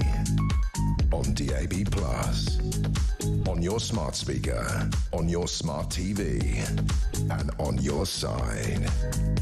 This is Talk. Welcome back. Let's talk about Meghan Markle, the Duchess of Sussex. This is, we hope and pray, the final episode of her completely unsuccessful podcast series, Confessions of a Female Founder. This has been when she interviews various female tycoons. Usually they're her neighbours in Montecito, where they all agree to agree that Meghan Markle is the most wonderful woman who ever drew breath, and in return for that, she agrees to talk to them. That seems to be the system. But anyway, the final guest is someone called Sarah Blakely. She's the founder of Spanx, and that was an intimate apparel company that sold pants and leggings. She founded that in Atlanta in Georgia. Anyway, she sold out, made a lot of money, and was named recently in Time magazine's 100 annual list of the 100. She was up there in the 100 most influential people in the world, 93rd most powerful woman in the world. Welcome to the show to royal biographer Angela Levin. Hi, Angela. Good morning. So Sarah Blakely is the 93rd most powerful woman in the world. Well, I've never heard of her. Have you? No, I haven't either. It's all about what your life is like, isn't it? And if you're not very interested in knickers and that sort of thing, then she won't impress you very much. But she sold off her business, and I just wondered whether Meghan is actually preparing to do the same thing, to make billions out of what she's doing. We don't have too much information at Sarah at the moment because it's not been released. But actually, if you listen to most of them, as I've listened to them, I'm afraid I've done that. You know, it's full of giggles, it's full of nonsense, it's full of talking about tiny things that they think is so important, with Meghan actually telling them what a life she's had. It's just, I think they're a complete flop. People don't want to hear such boring, uninteresting things, and I'm very pleased that I think there's not going to be any more after this. Well, that can't happen, Angela, surely, because this series began back at the beginning of April. With her interviewing the boss of Bumble, Whitney Wolfe Herd, and fairly quickly. So, as always with these things, the novelty value, there was a sort of reasonable performance for the first week. By the second week, it had tumbled out of the top 100 on the podcast charts, and God knows where it is now. Now, I've subjected myself to the odd minute or two of this stuff, and it is toweringly tedious. I always say this. She wants to be a big star. She wants to be a big entertainer. She has no idea how to be entertaining, does she? No. I mean, the interesting thing is that she's told us so much about herself, how she feels. Not actually the detail, but it shows you. She says, you know, she works so hard. She doesn't know how she manages it.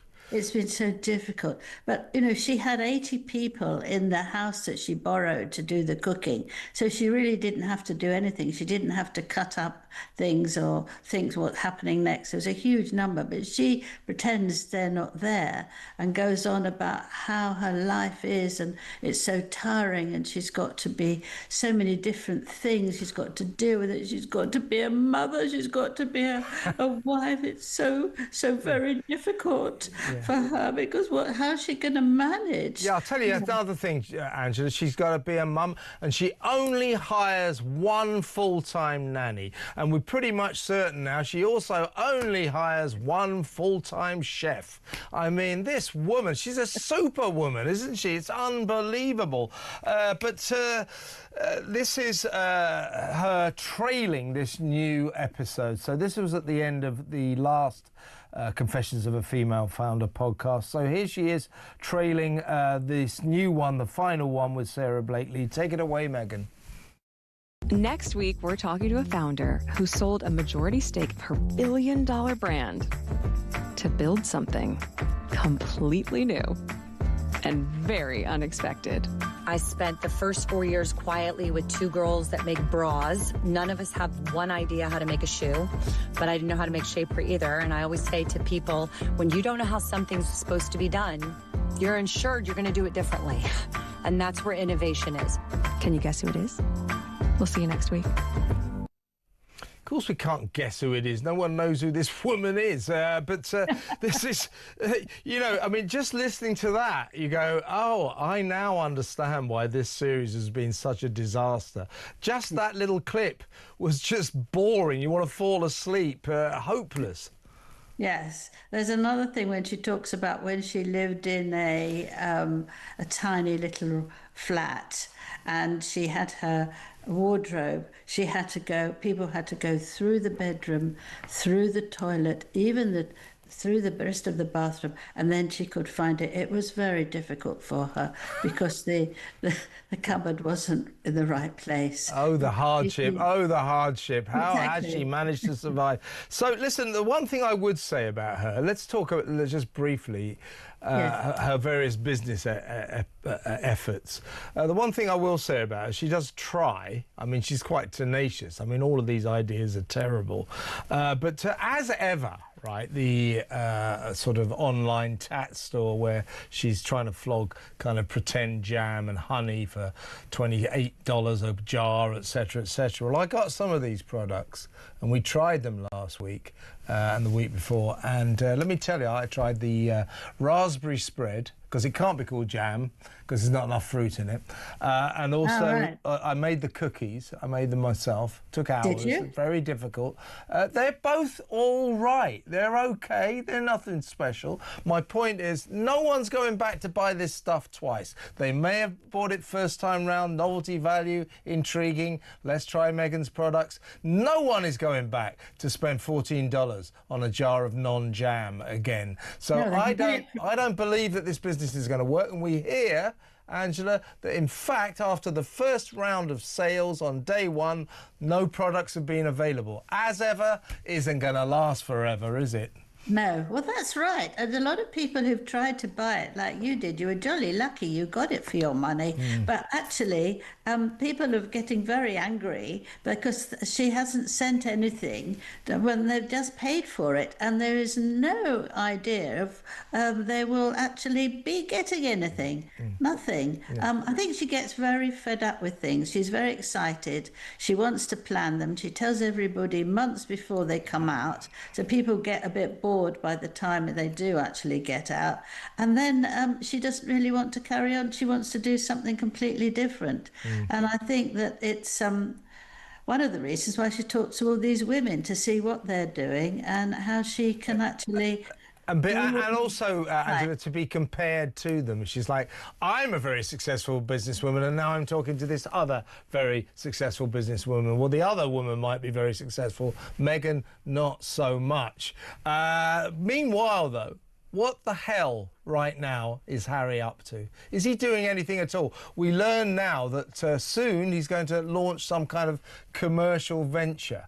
What's going on with Harry? He seems to be absolutely lost at the moment. Well, I can tell you what he feels like, and that is to stop English journalists from following them around. He's been shocked that he's now fallen to the 20% on the list of everybody liking royals, and he's not anywhere except very near the bottom, and he's furious. So he's going to have several staff who behave as if they were in the royal family itself, the real one. So he's going back somewhere where he didn't like, and stopped all of us taking information. He's done that already in Africa, where he only had somebody who did a magazine and wouldn't let anybody talk about it. But if he thinks that's the way of getting publicity is completely wrong. I can help him if he wants to improve his image. Harry, if you're watching, stop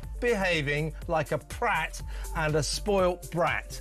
Then people will like you a bit more. There you go, free advice. Angela, gotta go, but thank you very much. Great to talk to you, Angela Levin there, royal commentator. When we come back to Liverpool, finding out what happened yesterday with that carnage, so stay tuned. That next.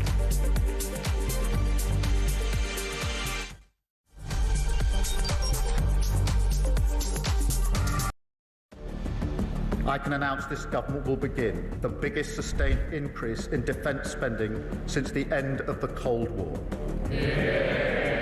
We will deliver our commitment to spend 2.5% of GDP on defence, but we will bring it forward so we reach that level in 2027. The answer from European capitals has been as resounding as it is clear. We are in an era of rearmament to respond to the short-term urgency to act and to support Ukraine, but also to address the long-term need to take on more responsibility for our own European security. On Saturday, we also agreed a new £2.2 billion loan for Ukraine, backed not by the British taxpayer, but by the profits from frozen Russian assets.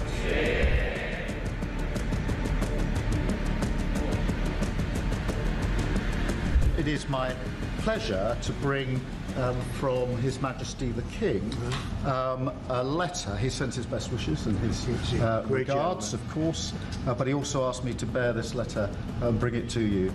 So can I present the letter from the King to you? Thank you very much. Am I supposed to read it right now? Yeah, please do. I will do. I've got to tell him what your reaction is, so I need to know. I need to know. He is a great gentleman. A great, great gentleman. He said he thinks the war's going to go on for a long time, and he better not be right. Well, I just think he should be more appreciative, because this country has stuck with them through thick and thin. We've given them much more than Europe, and Europe should have given more than us, because as you know, that's right there, that's the border. What kind of diplomacy, JD, you are speaking about? What do you mean? I'm talking about the kind of diplomacy that's going to end the destruction of your country. Yes, but if you Mr. President, with respect, I think it's disrespectful for you to come into the Oval Office and try to litigate this in front of the American media. You're gambling with the lives of millions of people. You're gambling with World War III. You're gambling with World War III.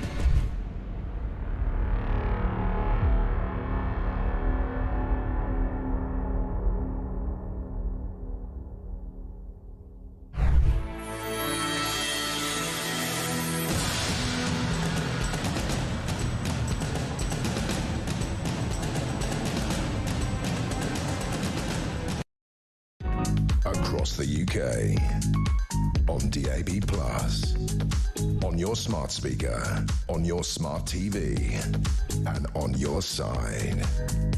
This is Talk.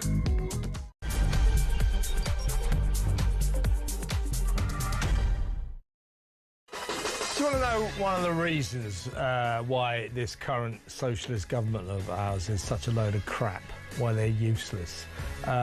It's because they've got no idea how to promote themselves. So Bridget Phillipson, that sort of class warrior, that left-wing cabinet secretary, the secretary of State for Education, she's announced some great big sort of apprenticeship scheme. You know, more and more kids into apprentices. You know, learning trades rather than necessarily academic subjects. All that kind of thing. Sounds quite encouraging, quite interesting. You know, so we think, oh well, Bridget. Hopefully, we can get Bridget onto this show to talk about. Oh no. Can we get anyone from the education department onto this show, national, you know, TV show, radio show, the Morning Glory on Talk, big show? Can we get anyone? Oh, no. So we won't be having anyone on from the education department to promote their new policy. So we'll talk to someone who, unlike anyone in the Department of Education, knows about education. He's the chairman for the Campaign for Real Education, Chris McGovern. We'll go through that policy later on in the show, in the absence of anyone from Labour coming on. How are you going to be a governor? How are you going to sell your policies if you don't get out there and talk to the people? If you refuse to talk to the people like this, it's absolutely pathetic. These people, you know, they're children in a grown-up's world. They have no idea what they're doing. But before we get to any of that, let's return to the big story of the day, certainly the big story of last night. We all watched with an mounting sense of horror as that joy turned to terror in Liverpool, as that city, of course, celebrated Liverpool Football Club's astonishing victory. It's winning the Premier League. Great celebrations, hours on end. As those celebrations were coming towards the end, 6 p.m. Look at that, great fun, and then this. Oh my God! What? Oh my God! Oh my God!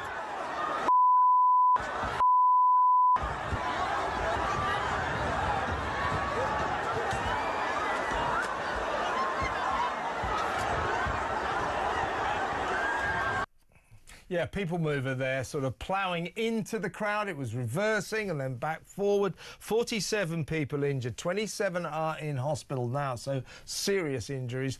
4 of them children, 1 a baby.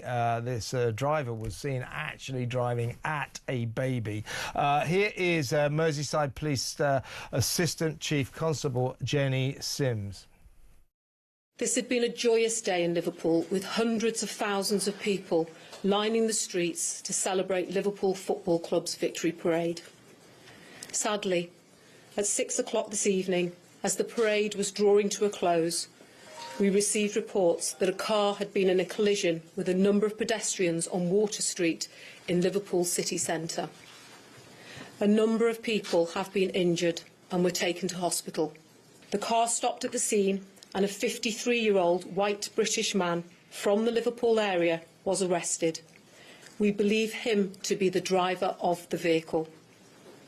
Extensive inquiries are ongoing to establish the circumstances leading up to the collision, and it is vital that people do not speculate or spread misinformation on social media. What I can tell you is that we believe this to be an isolated incident, and we are not currently looking for anyone else in relation to it. The incident is not being treated as terrorism. I don't like these lectures. You know, it's vital you don't speculate. I mean, we are citizens of a free Western democracy. We're allowed to talk about major incidents like this. Don't tell us what we can and cannot say. This isn't North Korea.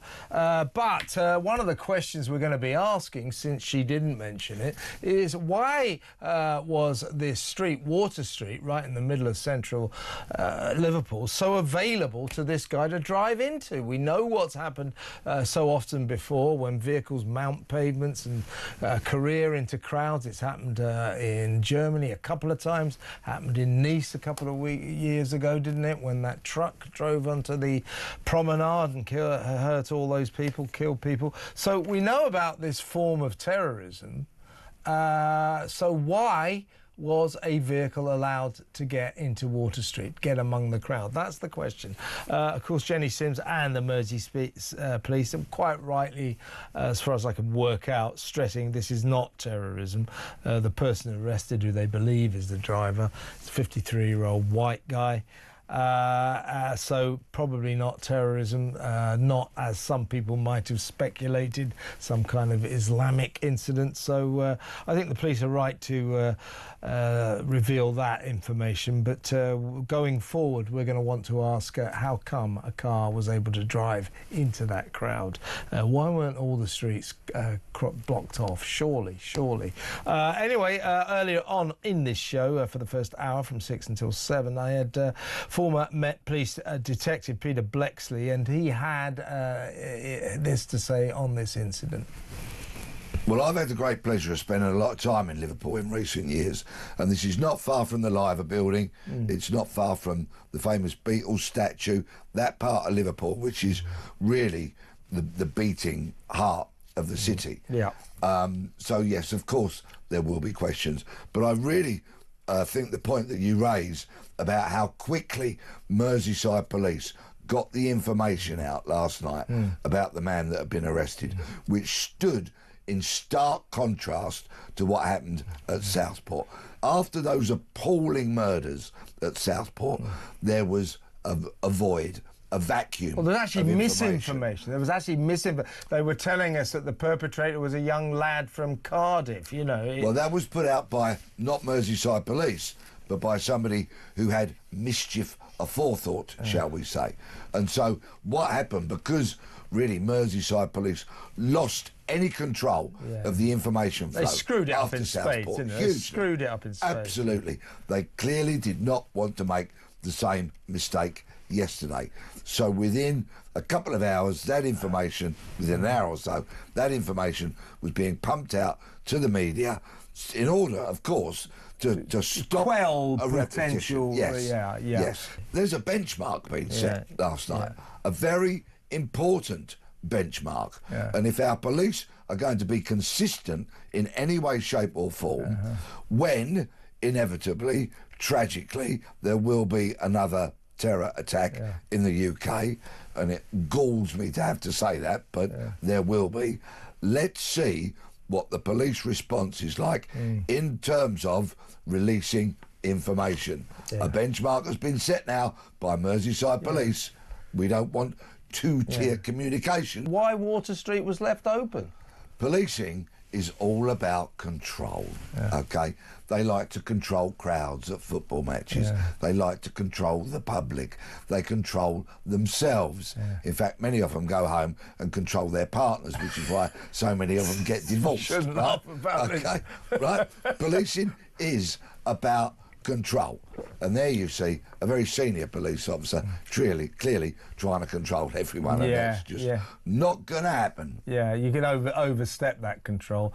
I mean, you know, as I say, it's arguably unfair to criticise the police at this stage. I don't think they seem to have done too much wrong. They've certainly been good on the information, but questions will be asked about Water Street, given the history of this, where we've seen it, haven't we, in Germany in these Christmas markets. We saw it in Nice, didn't we, on the Esplanade that down there, the promenade where that truck drove into them. We've seen it time and time again, and you would think that with any gathered crowd, particularly for this kind of celebration, that all access roads for vehicles would be blocked to stop them getting anywhere near the people.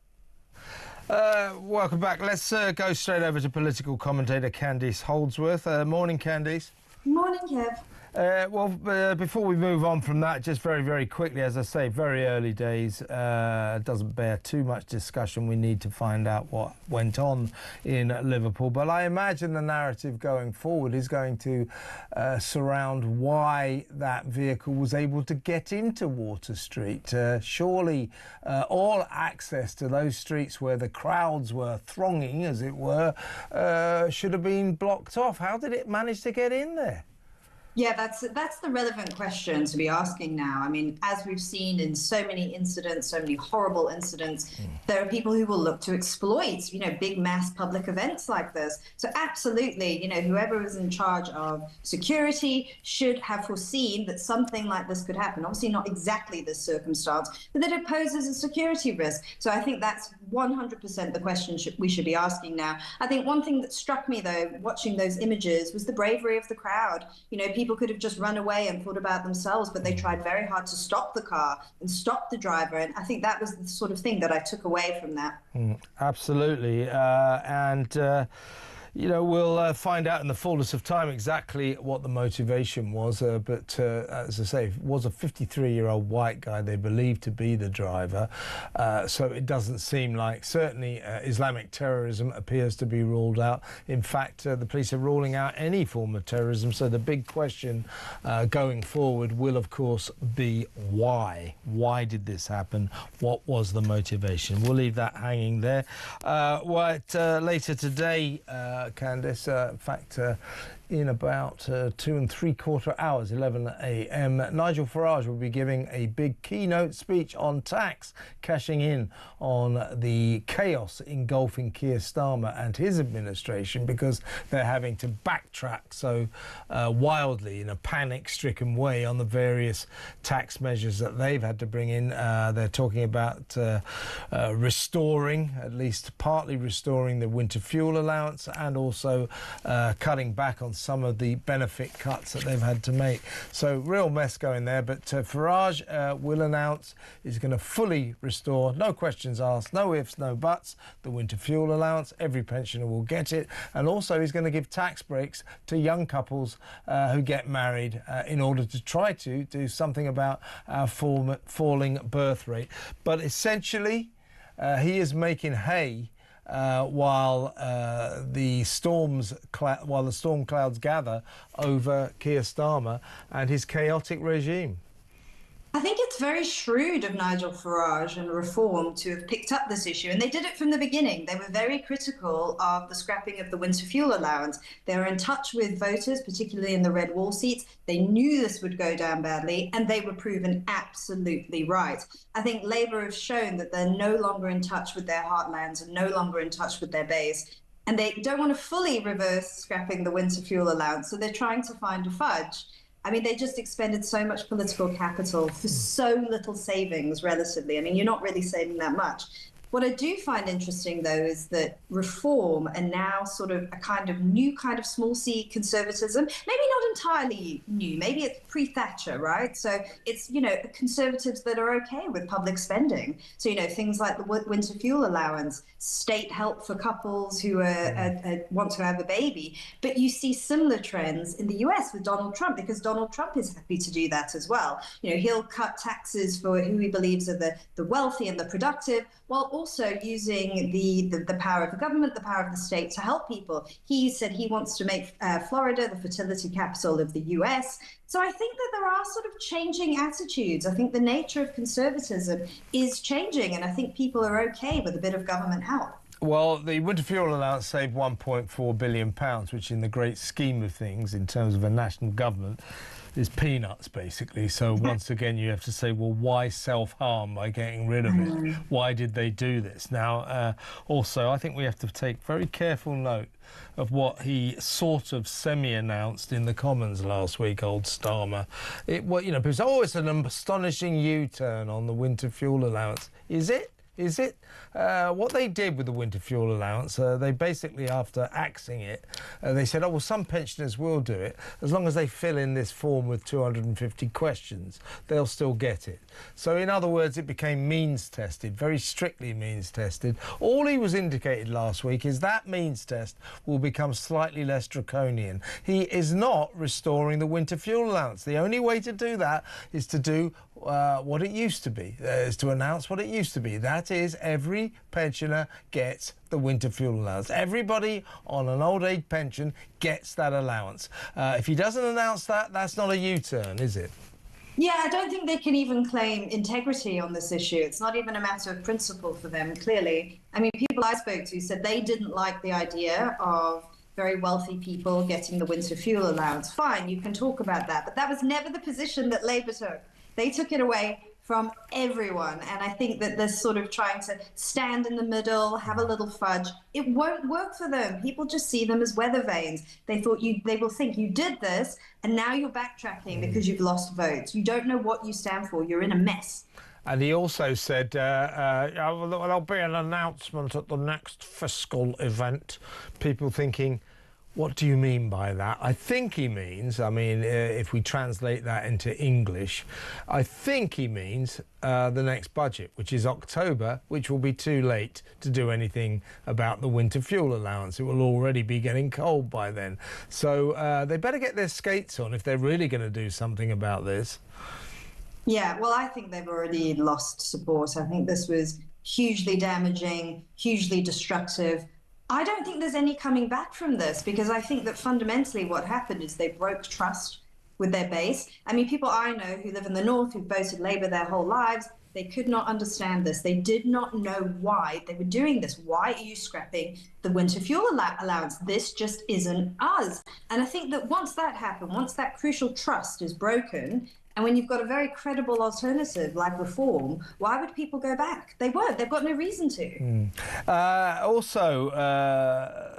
We keep reading more stories in the papers today that desperate Tories, whose fate seems to descend alarmingly by the day, they're getting worse and worse and worse. Every single opinion poll now, the Tories are fourth by a mile. You know, they're coming in way below the Lib Dems, often being beaten by the Greens. So they are descending without trace.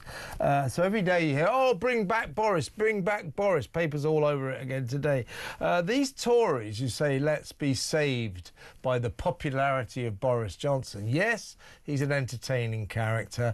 Yes, he's very funny. People kind of like him, but he's no Tory. He's a net zero obsessive who couldn't really care less about the migrant crisis. He's a metropolitan elitist. So when the Tories say bring back Boris, they're talking about bringing back some kind of Lib Dem Green fanatic. So he'll make matters even worse for them. He's not a Tory, is he? Those are two crucial points, absolutely. So, I mean, you know, Boris Johnson won with this huge majority in 2019. But we are in 2025 right now, and the public mood has shifted on so many things. And the two things that he's championed, yes, net zero, and he was also very liberal on immigration. People have turned against these two issues. They have turned against them massively. And I think for Boris Johnson to come back as a Tory leader, how would he cope with that? I mean, first of all, how would he explain his record? And he would have to pragmatically shift on those two specific issues, which he made so much of when he was Prime Minister. So how would he do that? I think, though, that this was utterly predictable. People were saying this a year, 2 years ago, that once the Conservatives start running into trouble, you will see them wanting the return of Boris Johnson, because he was an election winner. And I think that they were quite foolish, actually, to force him to resign, because one thing you need in politics, one of the most important things if you're going to have any electoral success, is name recognition. And I don't think any of the candidates who followed him since have anywhere near the name recognition that Boris Johnson has. They've really wasted what they had. I mean, you see with the local council elections just how much that Brexit coalition has held. You know, the patterns are still there. People are still voting in the same way. That was a genuinely new political moment that they could have capitalized on. And it seems to be going even deeper. But he didn't. He wasted a lot of his time talking about things that didn't really matter to those people. And, you know, it would be a very hard sell unless he could completely change everything he stood for. He's, you know, he's a Green fanatic. He's not bothered about the migrant crisis. This guy's no good to the Tories. He never was. But going forward, it will be even worse if they bring him back. And I want to ask one question. Over the weekend, we learnt that him and Carrie had yet another kid. So they got 4 now. Altogether, through various relationships, that guy's now got 9 children. Those are the ones we know about. Exactly how many more children do you think he plans to have, Candice? I don't know. It's interesting. You know, Carrie Johnson seems to be in many ways a very typical millennial. You know, we're almost like the baby boom generation. We like having kids, and many people my age love advertising it on social media as well. It's a huge announcement when you have a child, and I think that this was not with Boris. Not with Boris. It's part of the course. It's like, oh, well, he's had another kid. You know, obviously. I mean, you know, you've got Nigel Farage today is going to highlight the birth rate crisis we've got. That people in in Britain are just not having enough children. Boris Johnson, the problem's the other way round. He's having far too many children.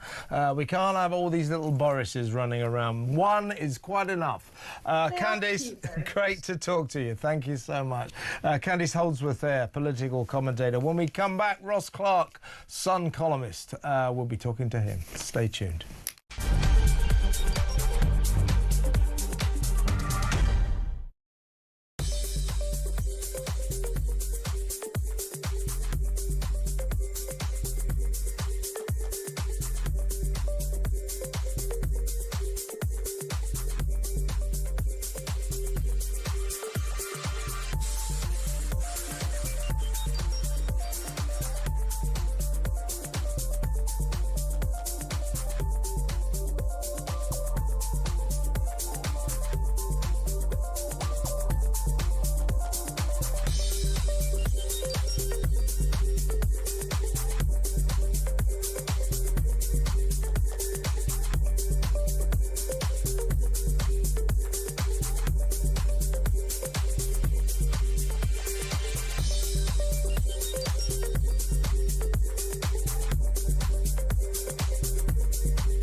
I know a couple of backbench Labour MPs and a couple of junior minister Labour MPs who I was very good friends with who worked in the party, a couple of whom worked part-time for the party, part-time in the supermarket before the general election, right? These people got into politics because they wanted to make a difference and they wanted to help, as most people do in politics.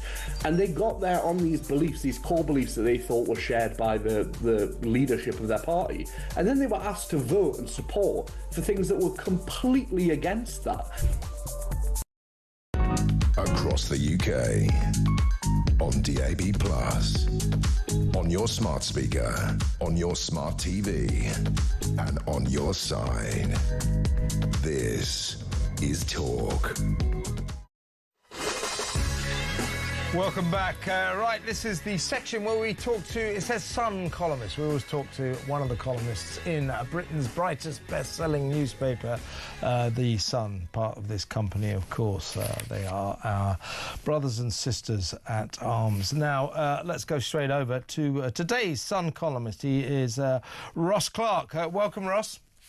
Good morning, Kevin. Now, your column in The Sun, I believe you've got an interesting one in the Mail as well. I can't get enough of you, Ross. But today in The Sun, you've got renationalising trains is just loco, as anyone who remembers British Rail knows. Now, I am old enough to remember British Rail, and I am also old enough to remember the mass nationalisations we got under those Labour governments in the 60s and the 70s.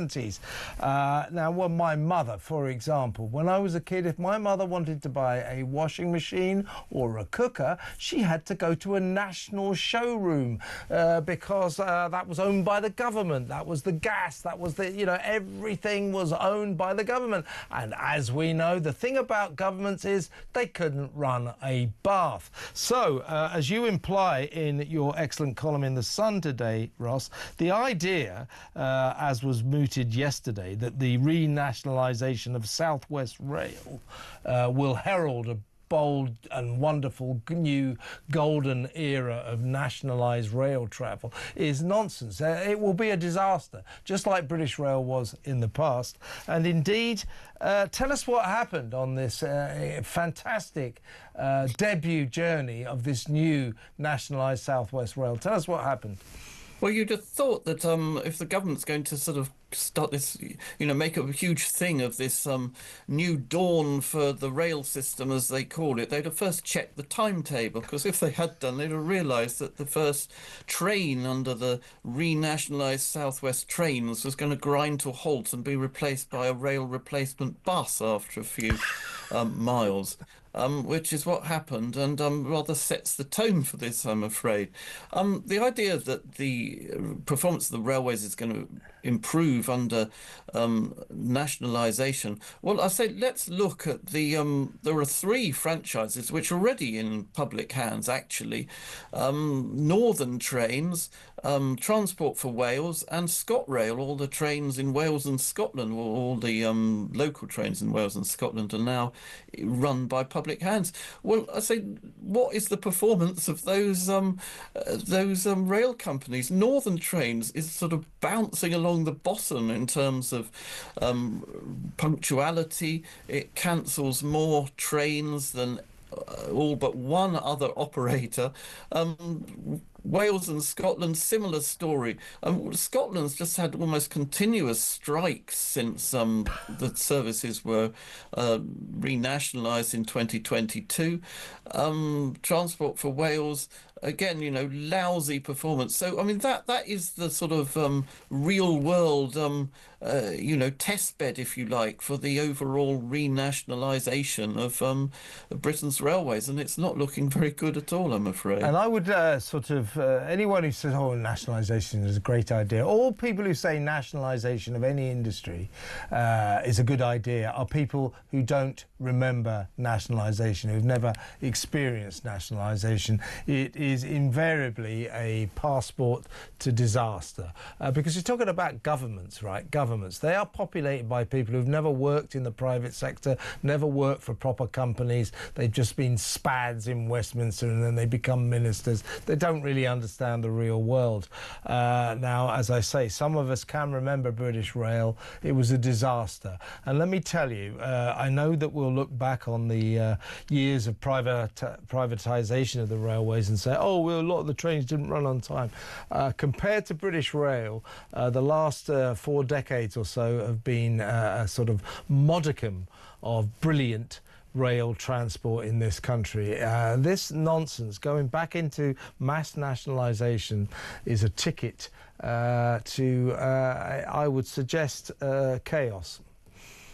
Yes, well, I don't just remember British Rail as a passenger, actually. I mean, I actually worked for the organisation briefly in their research department. And I'll tell you, there's one particular story from that time that sticks in my mind. There was a train service in Devon, I think it was between Newton Abbot and Exeter, maybe. And it was sort of overcrowded. People complaining of overcrowding and said this is dangerous, you know, and British Rail sort of came up with this brilliant solution. Rather than find an extra couple of carriages or something, it actually cancelled the service. So, well, we can't have an overcrowded service now because we don't have a service. I mean, that was British Rail's attitude all over. I mean, remember, it's British Rail that cut the rail system in half in the 1960s. It ran down other services. There were a lot of main lines were reduced to single track. The trains were extremely old and dirty and everything. At least with privatisation, I mean, privatisation has been a failure in many ways, but at least we feel that the rail companies actually wanted to expand their services. They wanted us to travel. They reopened stations, opened new stations, reopened old lines. You know, that was something that never really happened under British Rail. So privatisation did inject that sort of life into the railways, which wasn't there, but there were some fatal errors made by the John Major government, most of which, the main one of which was to failed to ensure there was going to be competition between rail companies, and what we ended up with was these sort of local monopolies on each line, so the rail companies could exploit us by jacking up the fares and so on, and they didn't have any competition. That was the big error, but I think had that been sorted out, you know, privatisation could have been a success. And when you saw the Transport Secretary Heidi Alexander standing on the platform yesterday, you know, absolutely, you know, kind of excited and puffed up, and you know what this is ideological. This is a socialist government saying, here we go, let's nationalise everything. Trust me, nationalisation never ever works. It's always a disaster, and the railways will be no exception. As I say, you know, nobody's saying that there haven't been terrible problems over the past few decades, but the problems that we've suffered on our railways have been nothing compared to what we used to to suffer during the dark days of British Rail. Let's hope they don't come back. Ross, great to talk to you. Great column. Thank you so much. Ross Clark there, columnist in The Sun today. Got to go to break now. When we come back, Nick Ellaby, our reporter, talk reporter, is in Liverpool. We'll get the scene there. We'll also talk to a Merseyside police inspector, former Merseyside police inspector Peter Williams, about that city in a state of shock today. State of shock after what happened last night. So that next, stay tuned.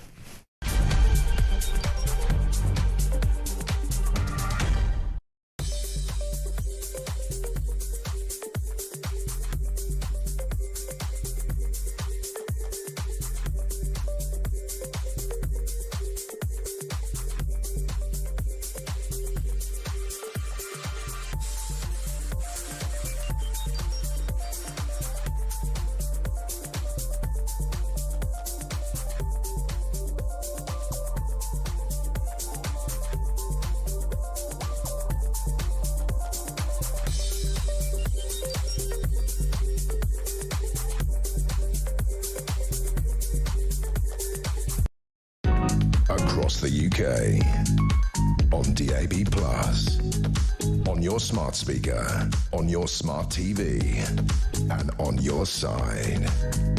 This is Talk.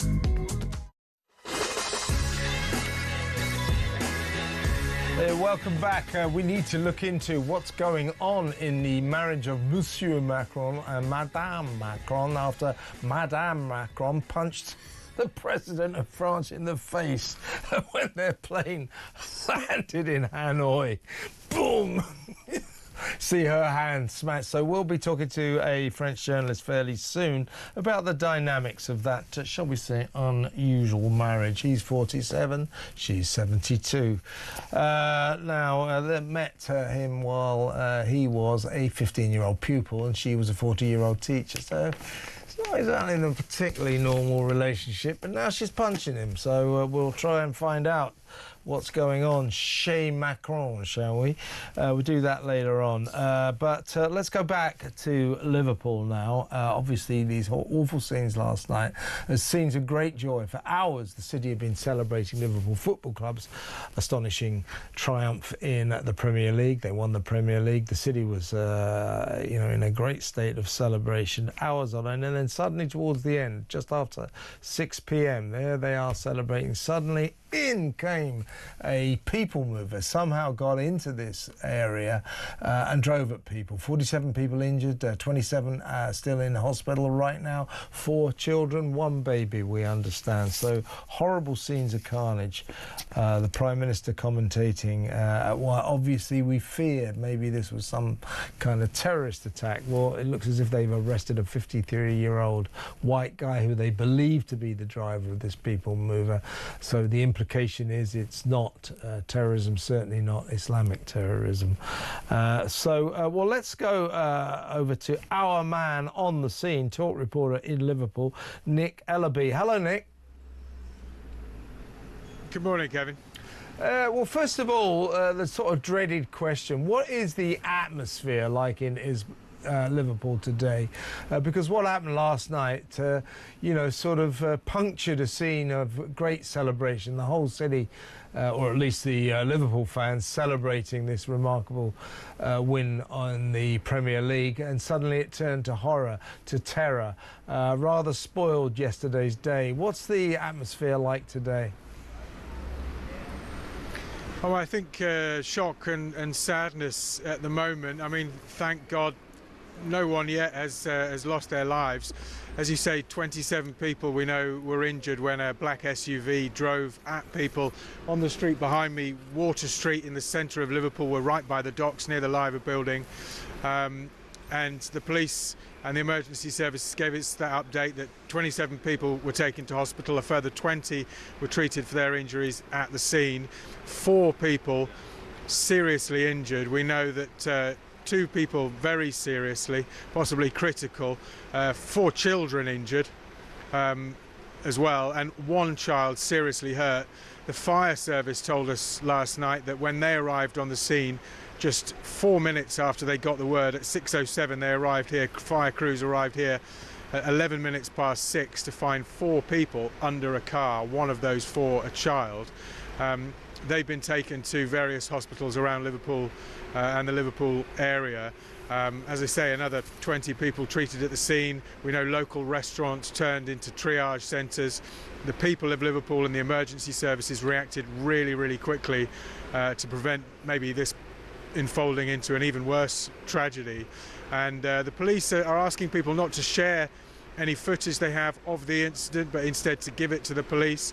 There were, we think, 1 million people on the streets of Liverpool yesterday celebrating the Premier League trophy, and also asking people not to speculate. And as you say, the police got that information about the man they detained, a 53-year-old white man from the Liverpool area, and they're actually currently not looking for anybody else in connection with this incident, and say it's not, they understand, terror-related. Investigations are ongoing. There are a huge number of police still on the street here.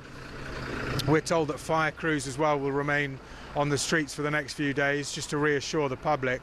But the feeling on the street is this morning, as everyone waking up from yesterday, is a little bit of, you know, sadness and also solidarity. I think, Kevin, this is a city that comes together when it needs to in times of trouble.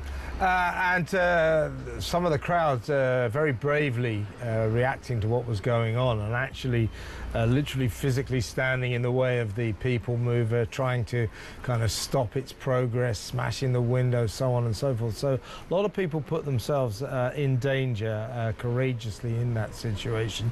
Very early days to start talking about all of this, Nick, but the initial question has to be, given the history of this sort of incident, crowds in which terrorist vehicles drove into them and killing and causing carnage. Now, this doesn't seem like terrorism, but the question has to be, how on earth was a vehicle allowed to get into this crowd? Water Street, a main thoroughfare, shouldn't it have been blocked off? That must be a question that's being asked at the moment. Yeah, I think that's a legitimate question to ask, but something that you have to understand is how many people were on the streets of Liverpool yesterday. As I say, it's estimated 1 million people on the streets. The police operation to close the roads for the parade and the surrounding areas was months in the planning. And I was on the streets yesterday covering that parade, and everywhere you went in the city centre, the streets were absolutely full, and it got to that stage on many streets where the volume of people was so high that they were able to actually almost take over the streets, even where cars were still allowed to drive. As I made my way to the train station yesterday following the parade, the main road up to Liverpool Lime Street train station, which is I think a dual or a triple carriageway, there were so many people making their way to the train station that, you know, it's that situation where there's so many of you, you're able to kind of take control of the streets, and the cars had to wait for the people to come past. So, you know, there were, because of the sheer weight of numbers, there would have been a huge opportunity for something like this to happen on any number of streets in Liverpool city centre. Okay, Nick, good to talk to you. Look after yourself. That's Nick Ellaby, talk reporter there in Liverpool. Still on the same story, let's go over to former Merseyside Police Inspector Peter Williams. Good morning, Peter. Yes, good morning, Kevin. I mean, I was just talking to our reporter Nick Ellaby. Obviously, the city's in a state of shock. Horrible thing to happen last night on what should have been a party day. First of all, your thoughts on that? What a sad ending to what should have been a day of celebration. Your reflections on that?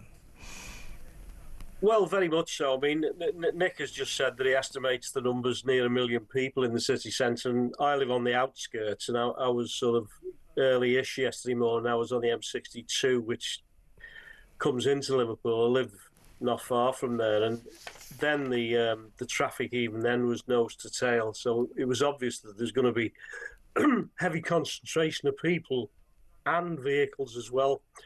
The operation you referred to, you're absolutely correct. That's been some time in the making, a joint operation between Liverpool City Council and Merseyside Police, accompanied by a public information process.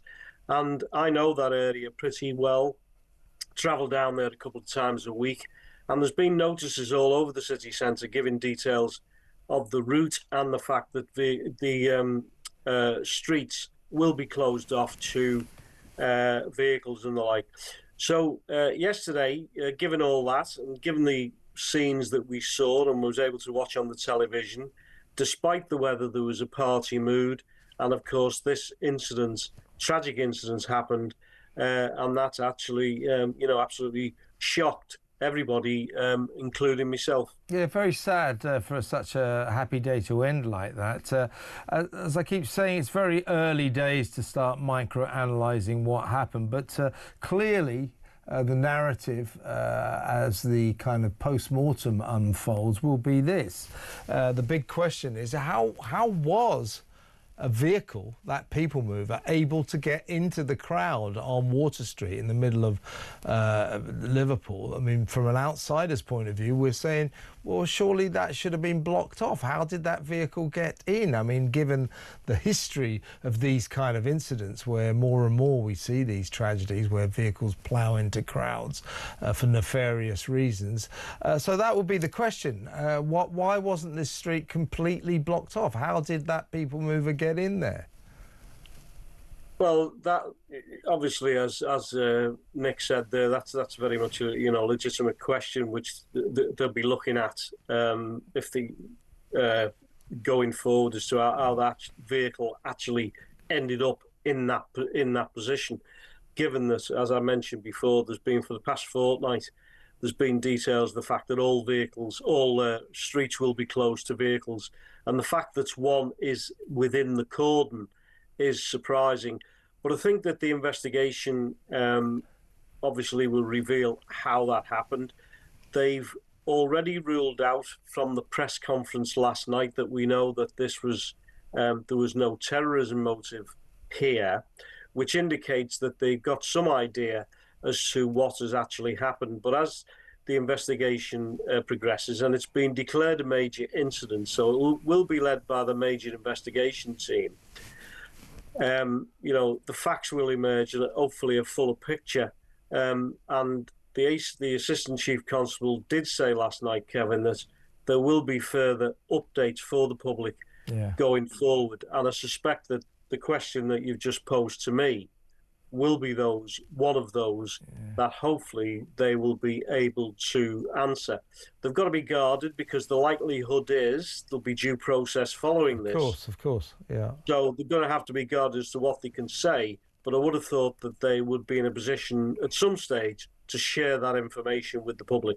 And I do think it's worth commending the Merseyside Police, because we've had problems with information in the past, particularly surrounding the Southport riots and the Southport disturbances that, of course, Merseyside Police were in charge of. There was a sort of misinformation problem there.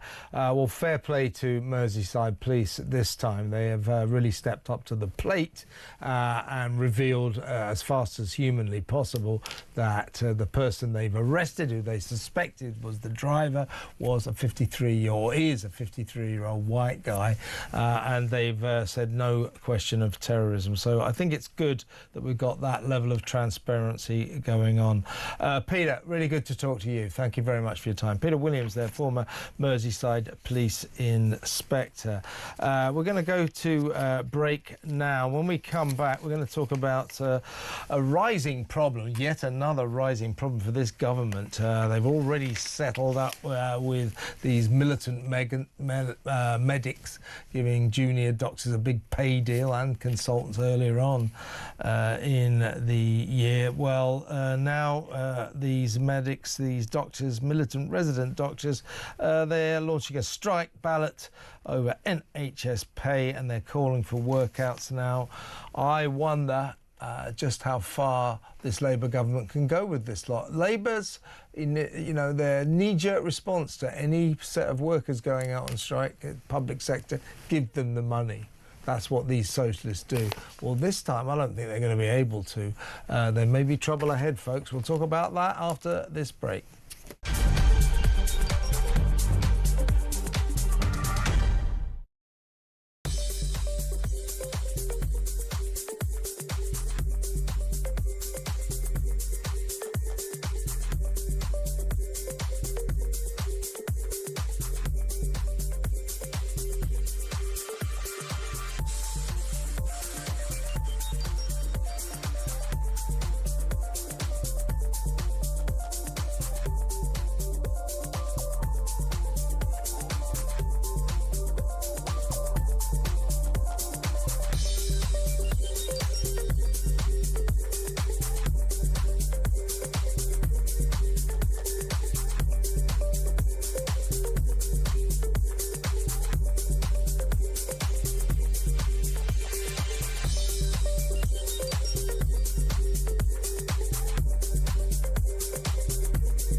There's times when if you don't bend, you break.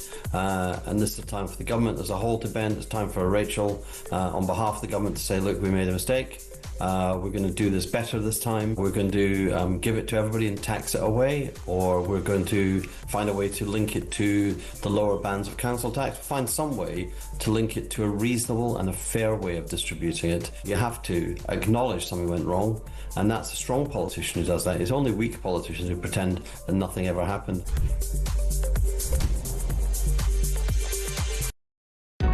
Across the UK, on DAB+, on your smart speaker, on your smart TV, and on your side.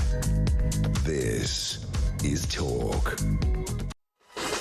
Welcome back. Some breaking news here. The Sun is reporting that Tommy Robinson has walked free from jail 4 months early after there was reportedly a mark put on his head by a lifer. So someone inside the jail where Tommy Robinson was languishing was after him. So he's been let out. I'm sure it's not specifically for that reason, but it's an interesting backstory. Tommy has been pictured walking free from prison partway through his 18-month prison term, having promised a High Court judge that he will not commit the same crime again. The former English Defence leader was jailed for contempt of court after multiple breaches of an injunction in 2021. That order banned the 42-year-old from repeating false allegations against a Syrian refugee who successfully sued Tommy Robinson for libel. So Tommy Robinson has walked free from jail. Apparently someone inside was after him. That will not be the reason he's been released. He's being released for good behaviour, and after promising a judge that he will not commit the same offence again. So that's the situation with Tommy Robinson. Let's return to our agenda, and let's talk about these potential upcoming strikes by more militant medics. Resident doctors launching a strike ballot over NHS pay, and they're calling for walkouts. This is firing the starting gun, they say, on a Labour summer of discontent. Let's welcome to the show former NHS Trust Chair Martin Gower. Martin, welcome. Well, this does not bode well, does it? Now, so far, the Labour government, every time public sector workers have gone on strike, they've basically said, how much is it that you actually want? Oh, OK, we'll write the cheque. Here's the money. Well, they've kind of reached the roadblock of all of that, haven't they? This time, if this lot do go on strike, I can't see how the Labour government can afford to pay them what they want. There may be trouble ahead. This could be a big problem for Starmer and his crew, couldn't it? Yes, that's possible, Kevin, and thanks for having me on.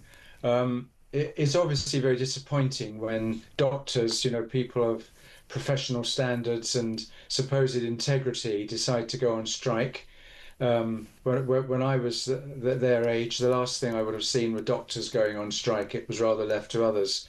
So it is disappointing, but they are led, of course, by an extremely militant trade union, the BMA. What I think we're seeing, Kevin, is the problem of the fact that we have a health service that's run politically. And of course, the BMA react politically. The previous strikes were to help in the demise of the Conservative government, obviously, in their latter days. It was to support that move away and to turn people off the awful Tories. And now, of course, they've got a soft touch government who give public sector workers, or tend to, whatever they want. And I think we're going to see that work. I suspect that they may not go on strike. I think they will be given the vast majority of what they want. They won't be quite satisfied enough to say, well, we won't go on strike next year. But I think they will be given most of what they want, because that is the way this government works. They ain't good negotiators, are they? In lots of ways. No. So.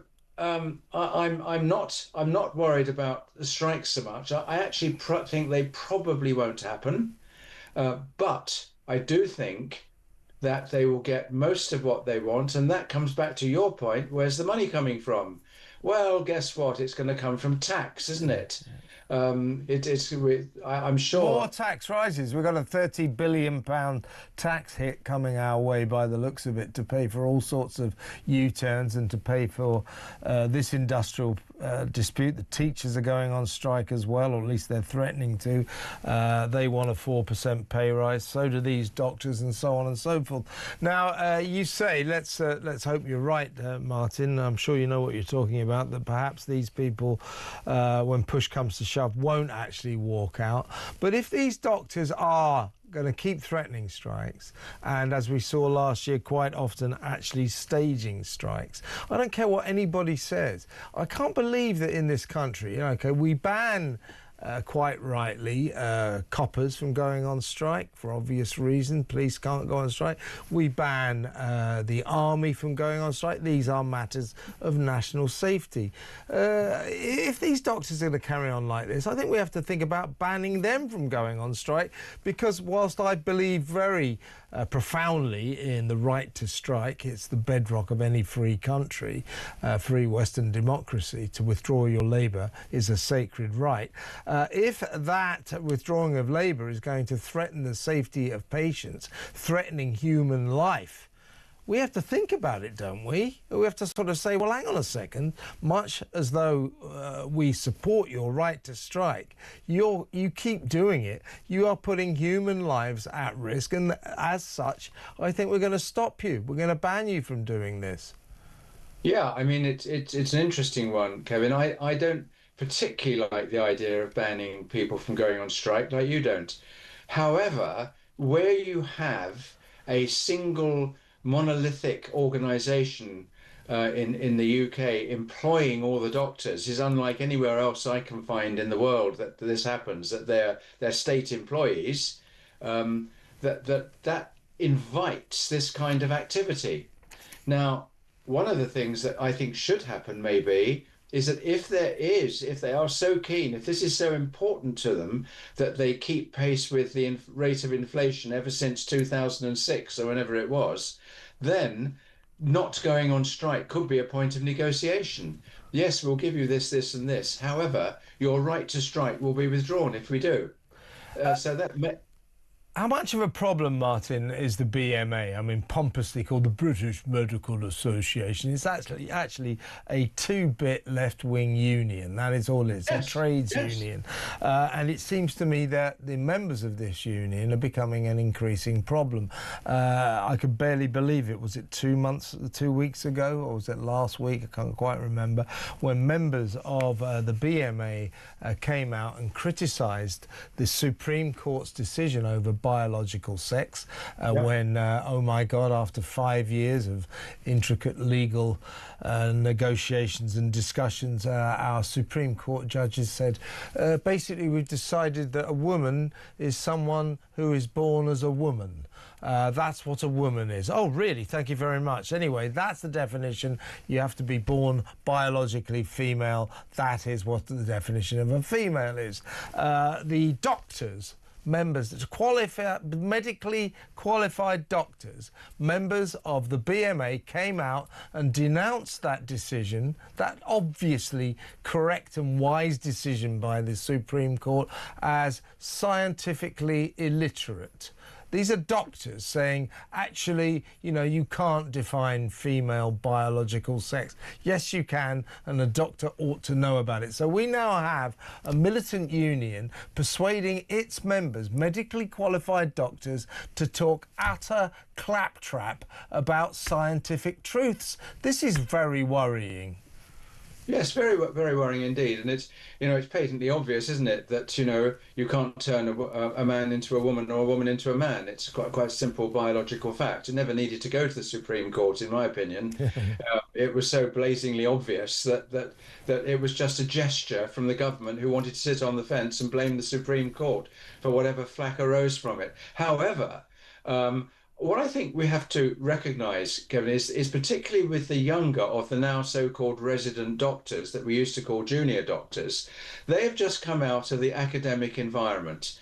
And frankly, they're still in the kind of student protest mode, whereby they haven't moved out of the academic student protest environment into the real world. And there is nothing about patient care in any of this. This is all about protests, about getting their way, about we demand to see the Secretary of State. Streeting shouldn't even be involved talking to these people.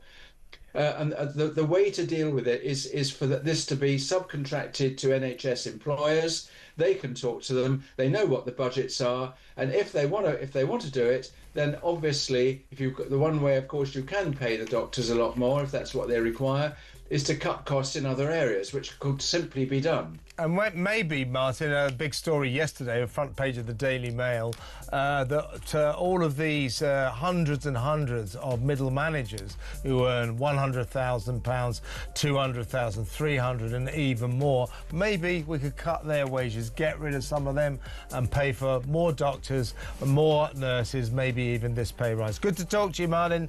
When we come back, Mel Stride, the Chancellor of the Exchequer, the Shadow Chancellor. That next. Stay tuned.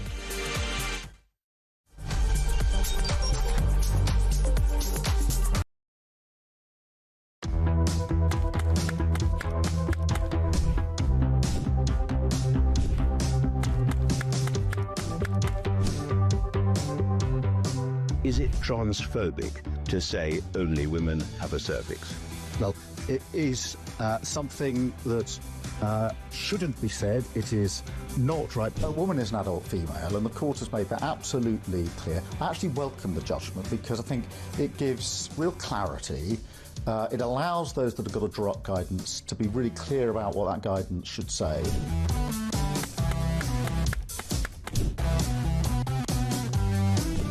If you want to fight for Remain, vote Labour. Now, there are some who say we don't need Brexit to work. We need to reverse it.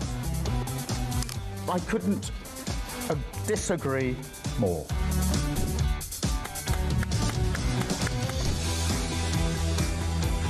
Day after day, there are new allegations of sleaze, of favours, of privileged access. And it's all very well the Prime Minister saying, well, say now, well, I'm paying for it. You've decided to repay £6,000 worth of gifts. Lord Ali is facing an investigation. I wonder how concerned you are that your biggest donor was not fully transparent. Are you saying you made a mistake? It was right for me to make those repayments. Thank you.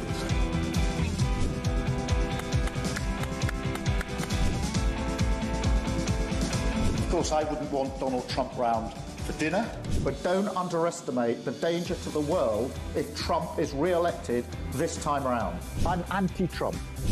I would like to send my warmest congratulations to President Trump on his inauguration as the 47th President of the United States.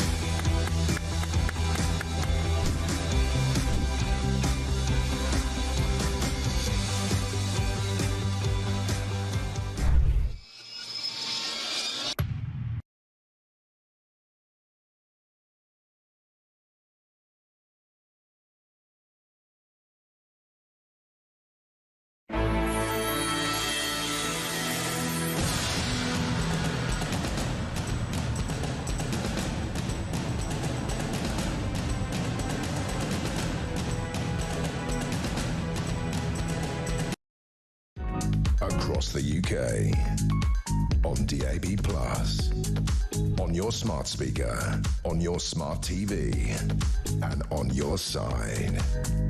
This is Talk.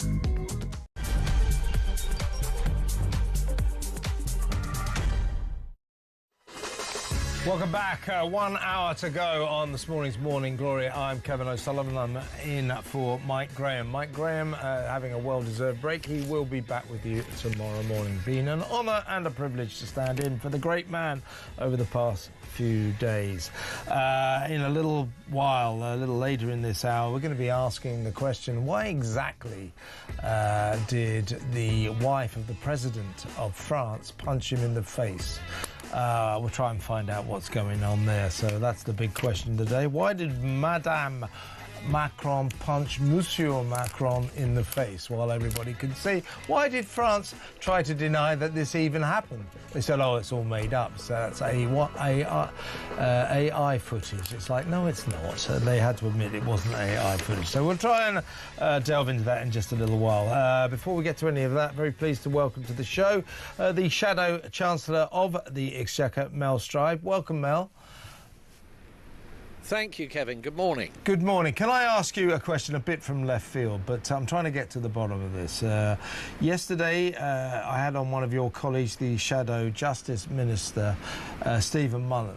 I'm trying to find out what is the Tory party policy when it comes to the sentence of Lucy Connolly. She is, of course, that mum who's doing 31 months for posting a nasty tweet, hurty words on social media. Most people in this country feel that is grotesquely long, should never have been that long in the first place, and they're upset that her attempt to appeal against the length of that sentence was summarily dismissed last week. Now, I asked Stephen Mullen, I said, well, are you, along with me and so many people in this country, against the length of this sentence? He wouldn't tell me. He said it was too complicated. What is the Tory party line on this, Mel? Well, so I think Kemi has said on this, Kevin, that she's very concerned about the length of this sentence, given what we know and the tweet that was sent and so on. But at the same time, I do think it's right that politicians don't, dive in at every opportunity and start, trying to interfere in some way in the judicial processes, because these are ultimately decisions for judges. But I think, to answer your question very directly, our position is that we're concerned at the level of sentence that has been applied here.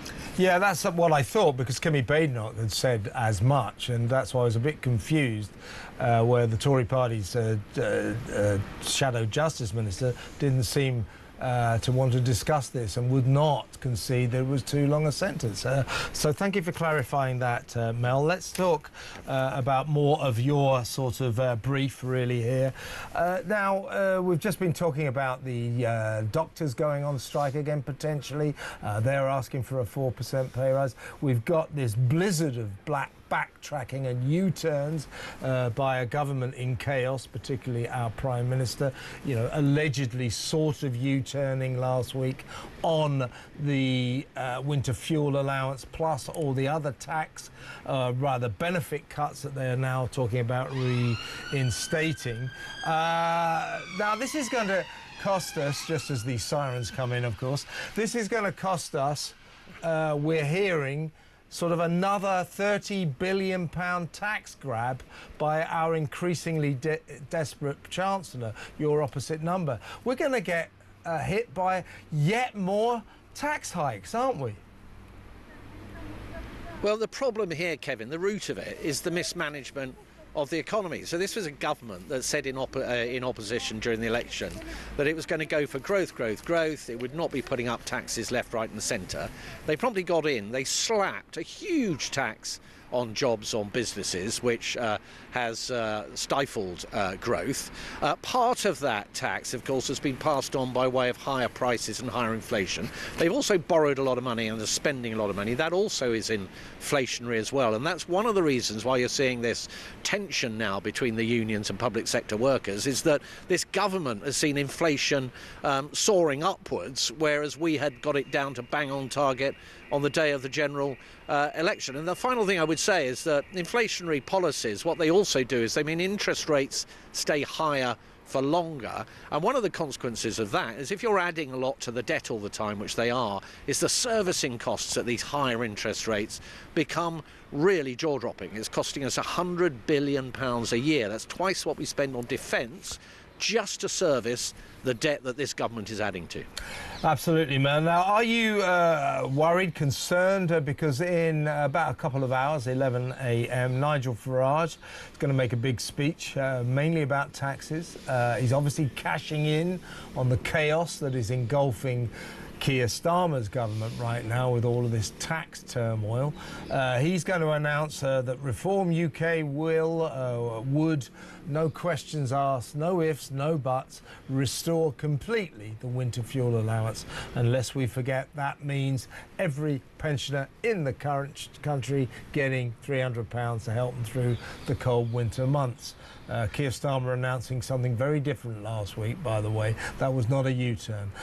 He's also, Nigel Farage, going to announce tax breaks, big tax breaks for young couples, with a view to doing something about our declining birth rate crisis. So these are sort of encouraging announcements if you're members of the public. Are the Tories worried about Nigel Farage picking up, making this initiatives, these moves? Shouldn't you be getting involved in this kind of speech? Well, one thing, Kevin, just to slightly correct what you said there, I mean, Nigel Farage is not going to be saying that he's going to be bringing forward tax cuts for young people to have children. He's actually saying that he will allow people to claim benefits for families that are larger than having 2 children. So it's an increase in the benefits bill. But look, the overall problem with what Nigel is doing is that he's leaping around, saying whatever, playing whatever tune he thinks plays well to whatever audience he's addressing, and that sees him lurch right across the political spectrum, but without any plan, particularly as to how all these giveaways are going to be paid for. So if you look at the winter fuel payment reinstatement plus the removal of the 2-child benefit cap, that's £5 billion right there, okay? If you look at his manifesto in the last election, £140 billion of spending and tax giveaways, including saying that they would take everybody earning up to £20,000 out of income tax altogether. That is a £60 billion commitment. But no real plan behind this fantasy economics as how any of this is going to be paid for. And if you do these kind of things, if you're actually in government, heaven forbid, you really do bankrupt the economy. So he's going to get a lot more scrutiny on this now. How's he going to pay for these wonderful things that he's running around telling everybody that he's going to do for them? I know. If he brings them all in, I know how he's going to pay for them. At our expense, we'll be taxed again. Yet more tax hikes. Finally, Mel, got to ask you, every single day I pick up the papers, I say Tories want Boris Johnson back. He apparently is the answer to all your troubles. Is there, put this to bed if you will, Mel, is there any remote chance of Boris Johnson ever coming back as Tory leader? Just to put in my 6 penn'orth worth, I don't think you should ever do that, because I don't think Boris Johnson is a Tory. He's obsessed with net zero, not bothered about the migrant crisis. But is he coming back? The answer to your question, Kevin, is that in Kemi Badenoch we have our leader.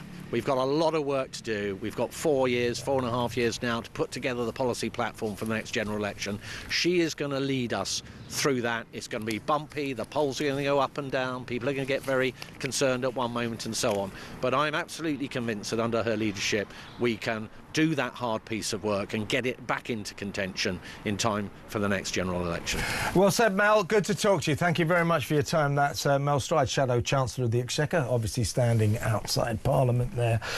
Listen, we've been talking about, obviously, the awful events in Liverpool last night as that day of joy turned to horror when that maniac drove a people mover into the crowd. 47 injured, many seriously, 27 still in hospital, 4 kids, 1 baby.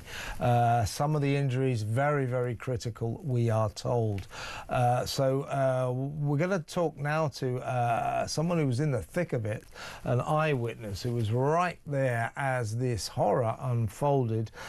He is Harry Rashid. Harry, thank you for joining us. Did you actually saw this happen? Tell us what you saw from your perspective. You were standing there, suddenly you turn around, people mover going through the crowd. Tell us what happened. Hi, good morning. Yeah, that's pretty much how it happened. We were in a crowd of people leaving the scene of the parade. Just a few minutes earlier, the Liverpool trophy bus had passed us on the Strand. As soon as the bus left, because it was hundreds of thousands of people, and they'd been waiting all day, and that was the prime location for it. It had been raining, so people with families, we were all trying to get away, and we decided rather than now follow the bus, because there were still tens of thousands actually walking past the bus, we decided to then head back along Water Street. So Water Street is a narrow kind of an artery heading down towards the riverbank, and there was just tens of thousands of people trying to all go up that road at the same time. So the pace of the crowd was at a snail's pace, and we were just being directed by the crowd in front of us, kind of moving, inching along. We were very fortunate that we weren't the people that suffered these horrible injuries. We were just about 10 feet to the left of that, but heading up in the same direction as everyone else. There was kind of an ambulance in the middle of the road, so as the crowds were reaching towards the ambulance, they were either kind of veering off to the left of the ambulance or to the right of the ambulance to pass it. The ambulance was probably an emergency triage station. So as we were approaching the ambulance, a vehicle appears from behind the ambulance and then just rams straight into the crowd of people to our right. We thought this can't be happening. We felt like it was an accident, a collision that you sometimes see with one person, but with so many people being hit, we didn't know what to make of it. And now the crowd that were around, they started shouting and screaming, and there was kind of wailing, and then they started hitting the vehicle, windows of the car, trying to smash the car. Yeah. They even tried to open the door of the car. The driver then forced the door closed, which point I thought either he's panicked and he's accidentally hit people, and now he's worried that he's going to get mobbed, or something along those lines. That's all I could make of it. But when he then put his foot down to drive forward, whether or not he panicked or not, didn't really. Did Harry? Did you see the police arrest this guy? Did you see? Harry, did you see the police arrest this guy? Did you see them get him out of the car at all? Yeah, we saw the police chase down towards the car, and because there's so many people around us, the crowd of people were there. We could just see the police kind of. There was 2 or 3 of them on the scene pretty much straight away, trying to get the driver out. But no, we didn't see them pulling him out of the car because we were where he initially hit everyone, and then when he plowed through further people, those people around us that then obstructed our view. We were all trying to kind of get away at that stage because we didn't want to be, in case there was a second attack or a second vehicle, we didn't want to be injured. Yeah. And I mean, it looked pretty terrifying, and obviously we've seen some brave members of the crowd literally kind of climbing all over the car, trying to physically stop it, smash the window, somehow or other stop what the hell this car was doing. Was it frightening? Were people in fear of their lives?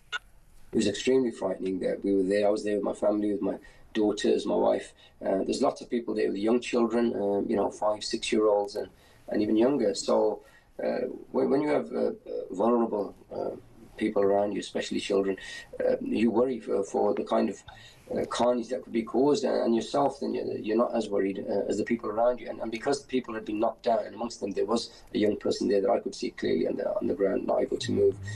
You think to your own family, and we were just worried that now we're in a place where we can't go back, we can go forward, but only inch forward because of the amount of people that are around us. That what lies in store for you, you just don't know. Yeah. How old are your kids, Harry? My daughters, I got twin girls who are 25, and my youngest, she's a teenager, 14. She was the one who was most affected by it. Okay. Yeah. Tell us about this row, Water Street. I mean, I know Liverpool a bit, but not well. But this is a pretty main road, and so a lot of us from afar we're looking at that footage and we're thinking, given what was going on in the city, million people celebrating Liverpool's amazing performance in the Premier League, City of Joy, party scenes, everything.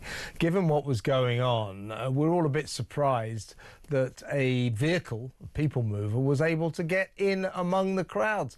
How would it have managed to penetrate the barriers? How did it get there, do you think? Well, I have no idea how he managed to get that far, to be honest. If people are struggling to get out, how a vehicle can get that close, no idea. I mean, I've been to New Year's Eve celebrations in London, in New York, in many places with my family, and we've always seen a sea of people there. But the vehicle control measures are such that there's a pedestrian area and a vehicle area, and once you reach the pedestrian area, there's no way a vehicle can get there. Yeah. That being said, obviously Water Street on a normal day is probably a main thoroughfare heading down towards the city centre. So what they would have had on the day is probably some kind of a minimal barrier or a sign saying no vehicles beyond this point, which wouldn't have been easy for the driver to penetrate. However, with the sea of people, you're absolutely right. How he got that far into the crowd, I don't know, because prior to Water Street, I think it becomes Water Street. Initially, it's the Queensway or something like that, and then it becomes Water Street towards the end. And there was just so many people that we don't know how the vehicle got there. And around the streets, when you began to get out of the central area, I mean, were they all the streets blockaded, you know, no entry and all that kind of stuff? Well, there were kind of one-way directions so they could get people out correctly, which makes sense for crowd control. You don't want people going into each other. The road that we were on, like I said, Water Street, it just continues on right out of the city centre. But then you couldn't move because then at one stage, the vehicles then did join onto it. There was buses there was ambulances trying to get through. There was civilian vehicles. I could see taxis. Not long after we reached about 100 yards from the incident. So again, now when you can see taxis and things, then you're worried that could any of these vehicles also be part of that original vehicle as part of a coordinated attack. So we were trying to avoid the road as much as we could and get onto the pavement, which was very difficult because of the sheer numbers of people.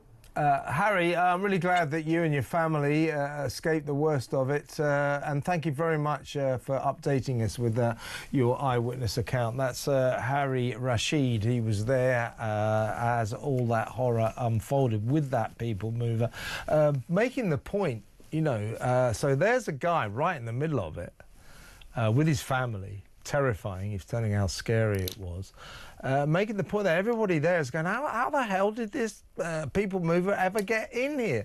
He's saying that people could barely walk. It was so crowded. How did a people mover get in there? You'd have thought that they would have blocked the roads off.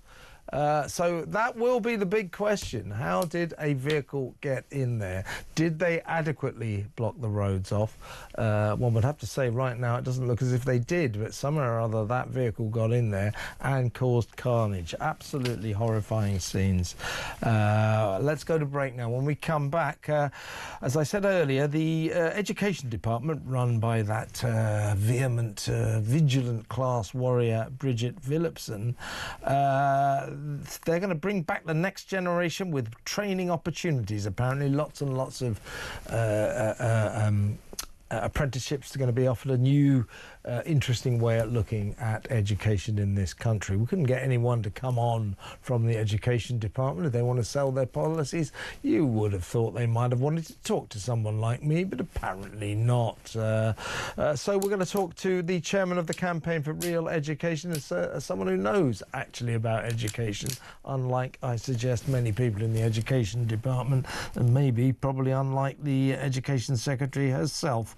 We're going to talk to Chris McGovern after these messages. Stay tuned.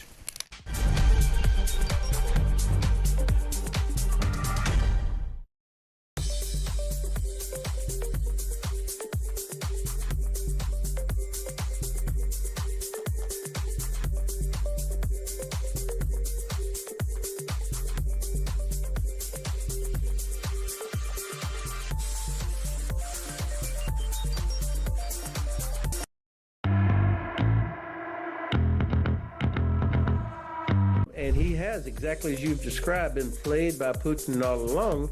But that doesn't mean that even though maybe he's a little frustrated, he's going to do anything. I will be convinced when he starts unlocking the resources for Ukraine, especially air defense, to protect innocent people from being killed, and also all the economic tools and leverage that he has. I mean, working with our European allies could shut down Russia's ability to export oil and gas.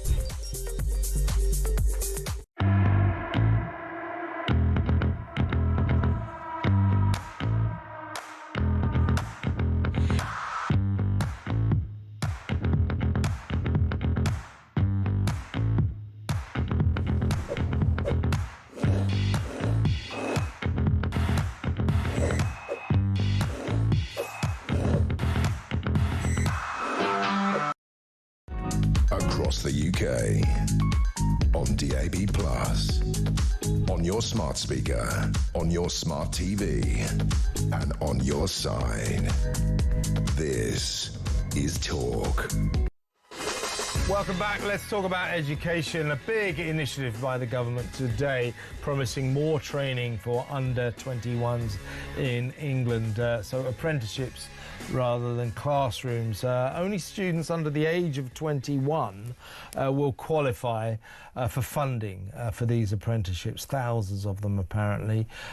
This in contrast to the former system whereby the only people who got funding were people over a degree level of education. So it's a kind of a change, an emphasis, shall we say, on skills training, on apprenticeships, on learning about jobs rather than learning about Shakespeare and maths.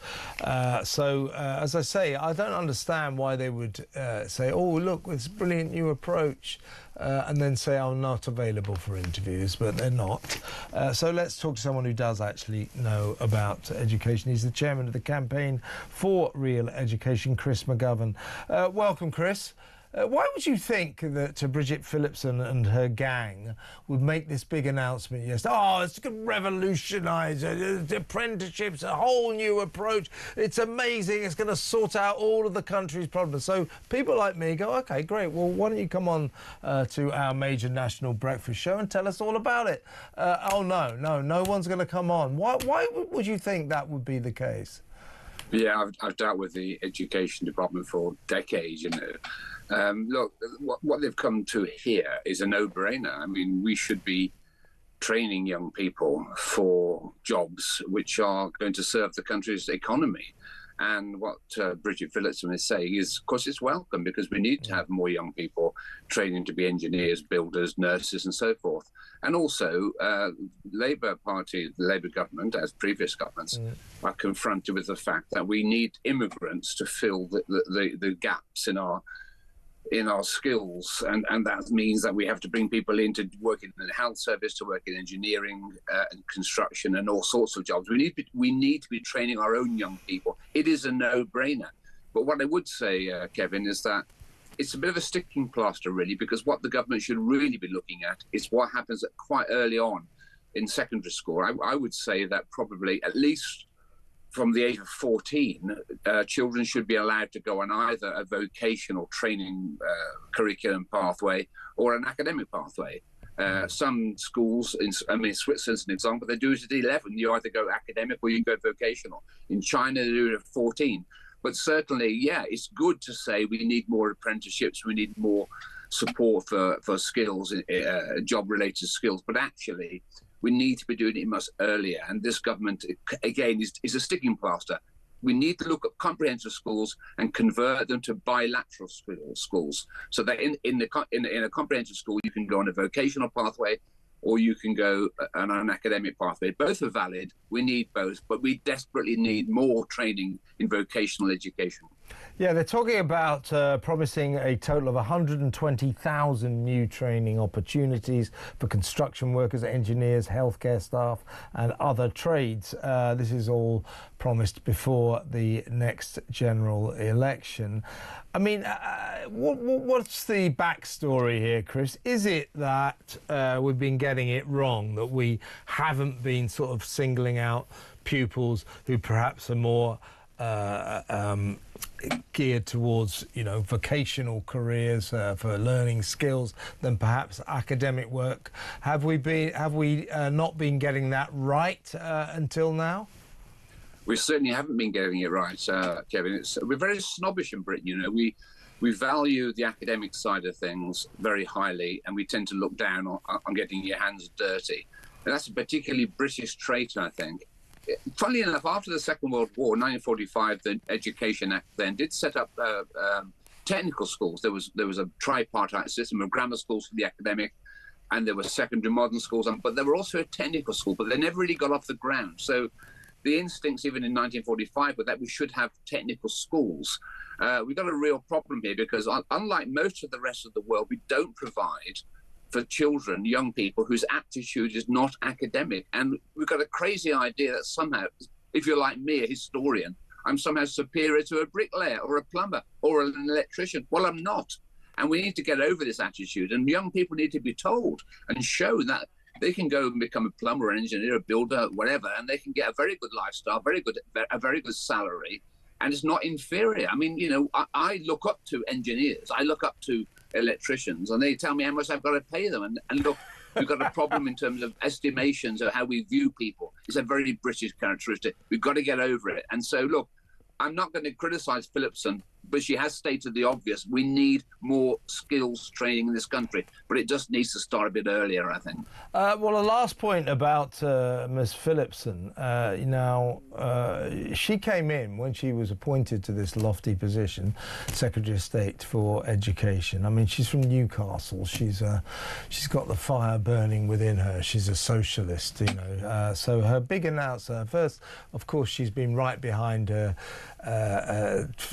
VAT move with private schools, so she's caused havoc in the private school industry, unnecessary in my view.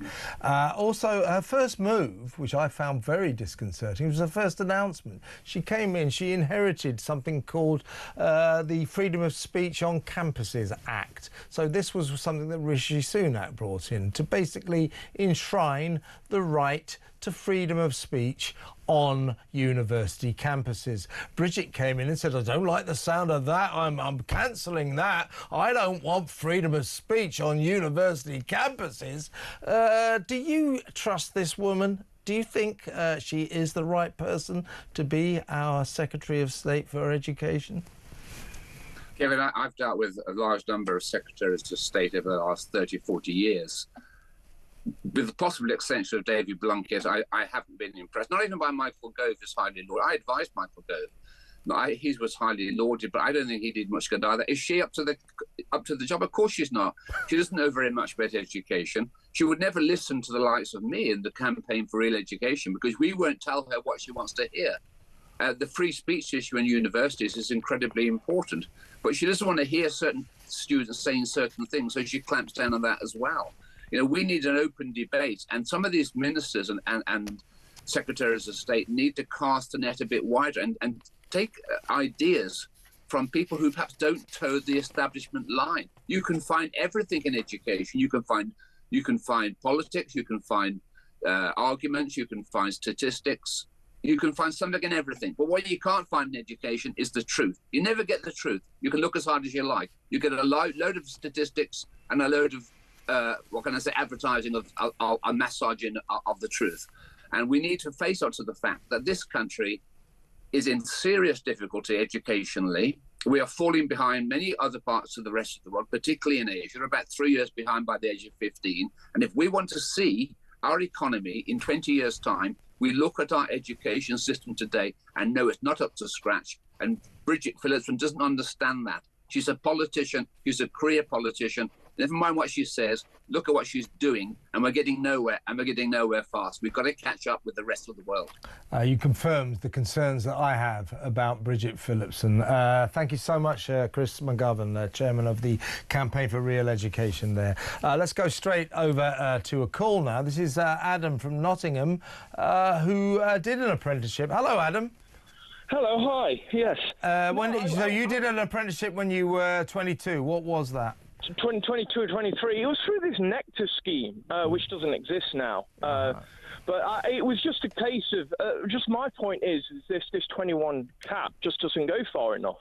Because I realised there was like 30 people on this apprenticeship.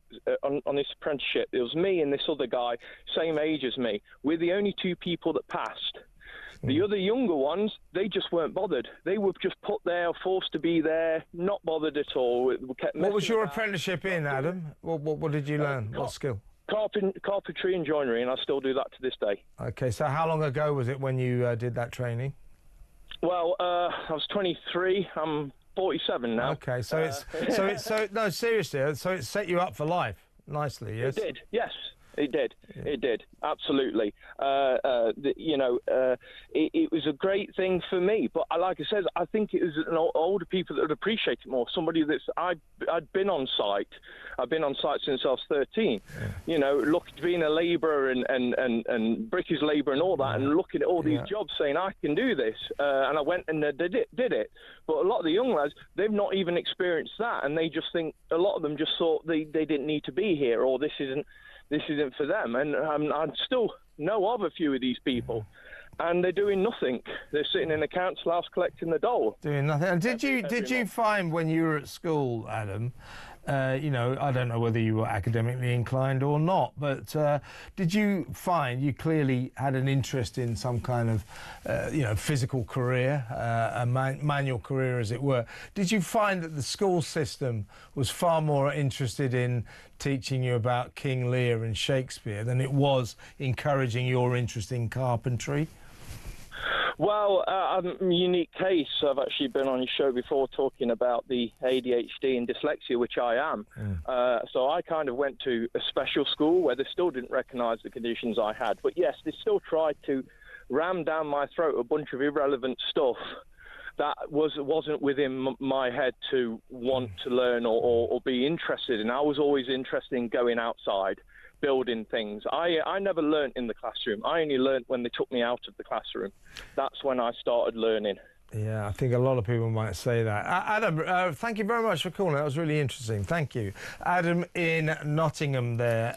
Let's go to break. We've still got lots to talk about. We're going to talk about the Macron marriage.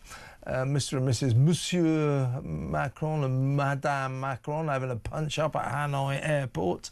That's causing a lot of conversations around the world, so we'll try and find out what the hell is going on there. Also, we're going to talk to Philip Ingram about this ongoing extraordinary story engulfing the Prime Minister. Russia now denying claims, we're told, by MI5. MI5 apparently investigating whether or not these alleged firebomb attacks on properties in a car connected to Keir Starmer by male models, accused, alleged male models from Eastern Europe, all living in London. There were suggestions over the weekend that MI5 were investigating the fact this could be a Russian kind of destabilization sting, some kind of operation to discredit the Prime Minister. Russia now saying nothing to do with us, Gov. So what the hell is going on?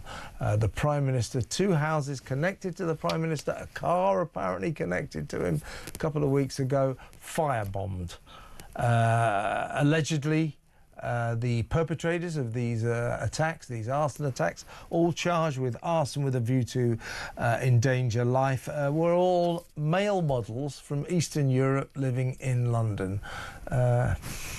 Worth talking about. We'll ask Philip Ingram where he stands on that. Russia now saying nothing to do with us. If Russia had nothing to do with it, what the hell is going on here? We'll talk about that, and we'll talk about the Macrons after this break. Stay tuned.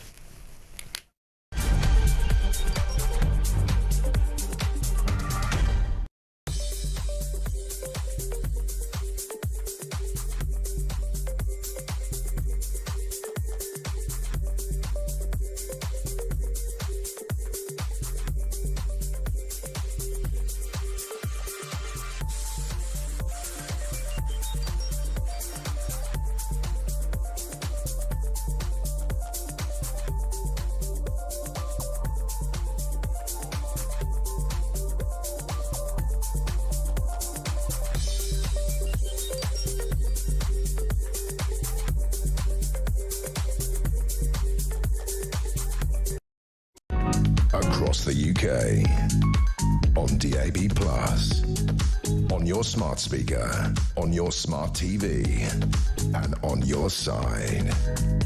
This is Talk.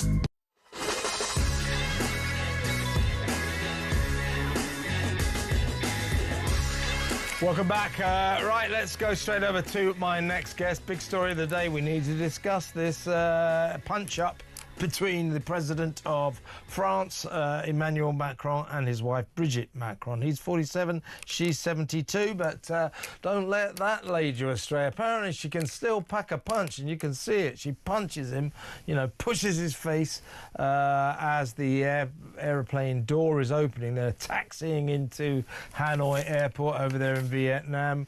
Punch up. begging lots of questions about this marriage. There it goes.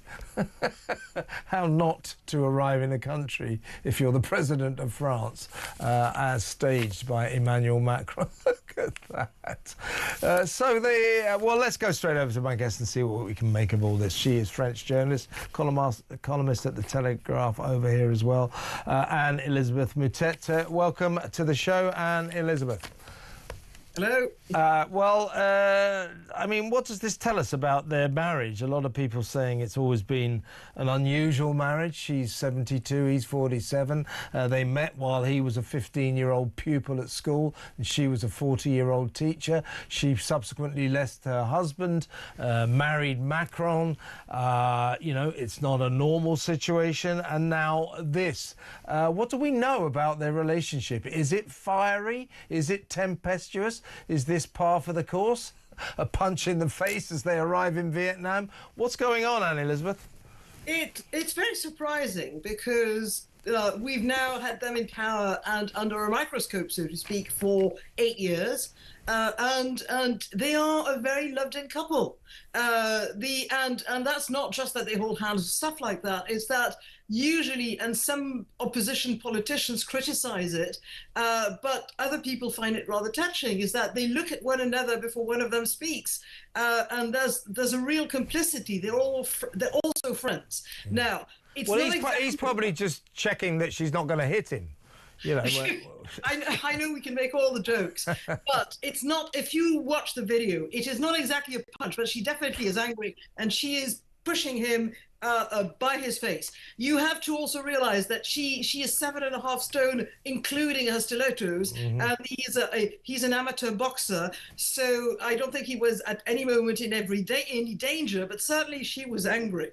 I mean, everybody is speculating about this in France. And the mistake. It's like Richard Nixon. The mistake is not what happened. The mistake is that they did not comment immediately themselves, the Macrons, because it was an official visit. They were about to go down on the red carpet and salute the leaders of the country they're visiting, which is Vietnam. And meanwhile, the press office of the Élysée said this is an artificial intelligence. Fake. What were they thinking to announce that? I mean, that is amateur hour. I mean, we can see what happened, and they said, "Oh no, this is all fake news, AI." What a load of nonsense! I mean, why on earth did they contrive to announce that? Look, from the moment when Macron arrived, he had strange ideas, but some good ones, and because he is a man who doesn't like any kind of contradiction, he's got sycophants around him. He's got a press office of people who say the leader is always right. And his first press officer in the first month of his presidency was a woman called Sibeth Diaye, who kept on insulting journalists and kept on sort of being vulgar about various things, and she eventually got fired. But I don't think these people were vulgar about anything. They were just terrified that something might go wrong, and they made that ridiculous answer. So it's the attempted cover-up, and you can see it was in front of cameras. You can't cover up anything like that. Yeah. All I can say is that they went on with a visit. And we'll see how that goes afterwards. A few months back, I would have said that there were rumors in Paris that Monsieur Macron was very interested in an intelligent and beautiful actress, age 41, Iranian nationality, but she hasn't been seen around for quite some time. So if they had to sort of, unpack this one, so to speak, that must have been done. I don't want to particularly go into the rumours surrounding Madame Macron, Brigitte Macron, but you know what I'm talking about. Honestly, I get that, but why? I know that there's this suggestion that she's biological male, that she's a trans woman. But why are there so many many of these kind of rumours surrounding this woman. I mean, it must surely be, they can say what they like. Oh, it's a perfectly normal relationship. It isn't normal when a teacher starts going out with a 15-year-old pupil. You have to let me talk. You have to say something. Madame Macron was for a decade, she was a literature professor in extremely good private Jesuit lycée in Paris. All schools in France have got to follow French employment law. Every year she went to see la médecine du travail. I mean, she had a medical visit like all employees, so that your conditions of work are not bad. And they would have noticed. Her 3 children would have noticed. Of course, she's not her man. I mean, it's there's many things you can say about Emmanuel Macron, and there's a few things you might say about Brigitte Macron, but not that. That is that is ridiculous. It's as ridiculous as the press office saying it's a deep fake. Okay,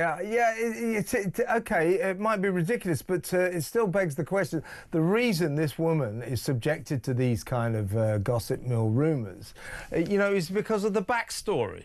It's like, hang on a second, so hang on, you were a 40-year-old drama teacher at a school and you start getting it on with a 15-year-old pupil who you subsequently leave your husband for and marry. That is not a handy backstory for the President of France and his wife, is it? It's an unusual saga. It would be less unusual, although not quite fine, if the older person were a man. Yes, unusual. It's still extremely unusual for a 40-year-old drama teacher to start getting it on with a 15-year-old pupil, isn't it? You know that when it was discovered, they immediately were separated, and he went to university in Paris, and she stayed there, and they met again. 2 or 3 years later, and they eventually married. It is extremely unusual, but it also is a real love story. Okay, and have you heard before, Anne Elizabeth, the reports of, I'm not saying necessarily this isn't a loving relationship, but lots of times loving relationships can also be very tempestuous.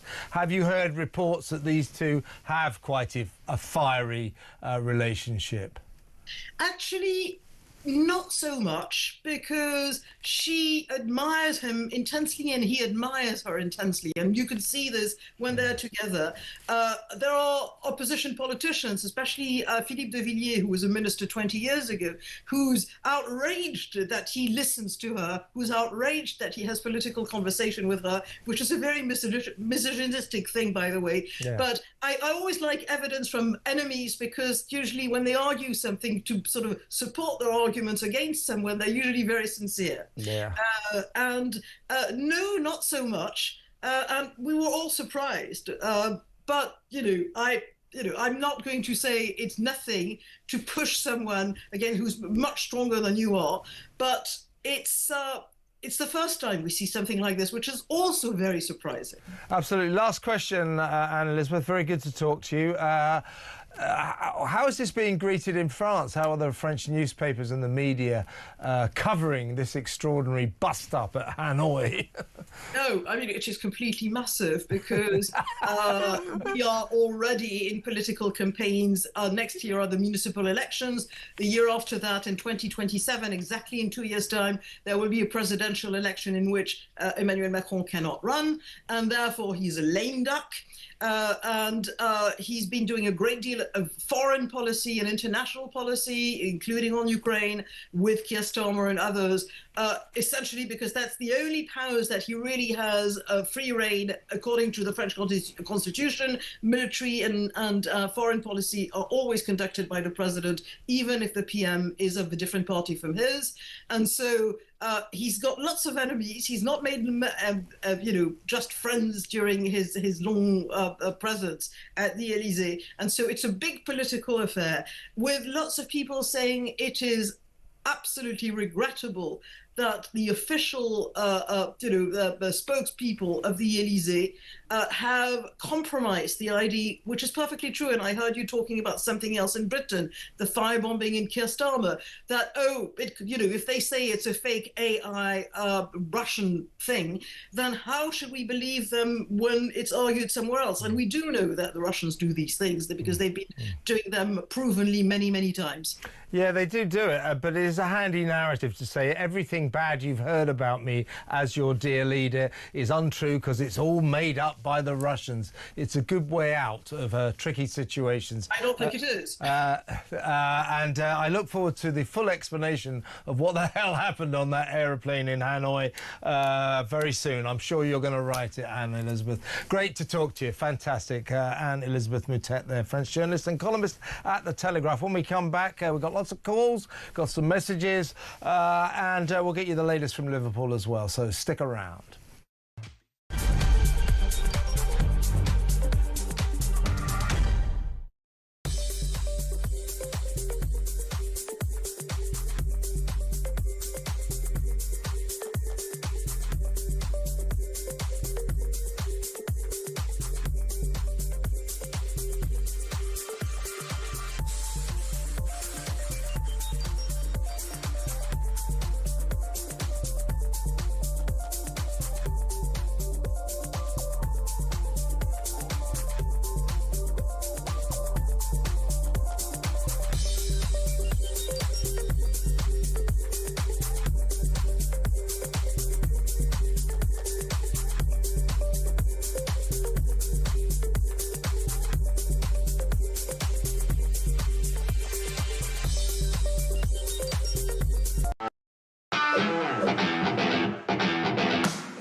It's unusual to have the skin colour of somebody mentioned at this point. Why would that have been the case, do you think?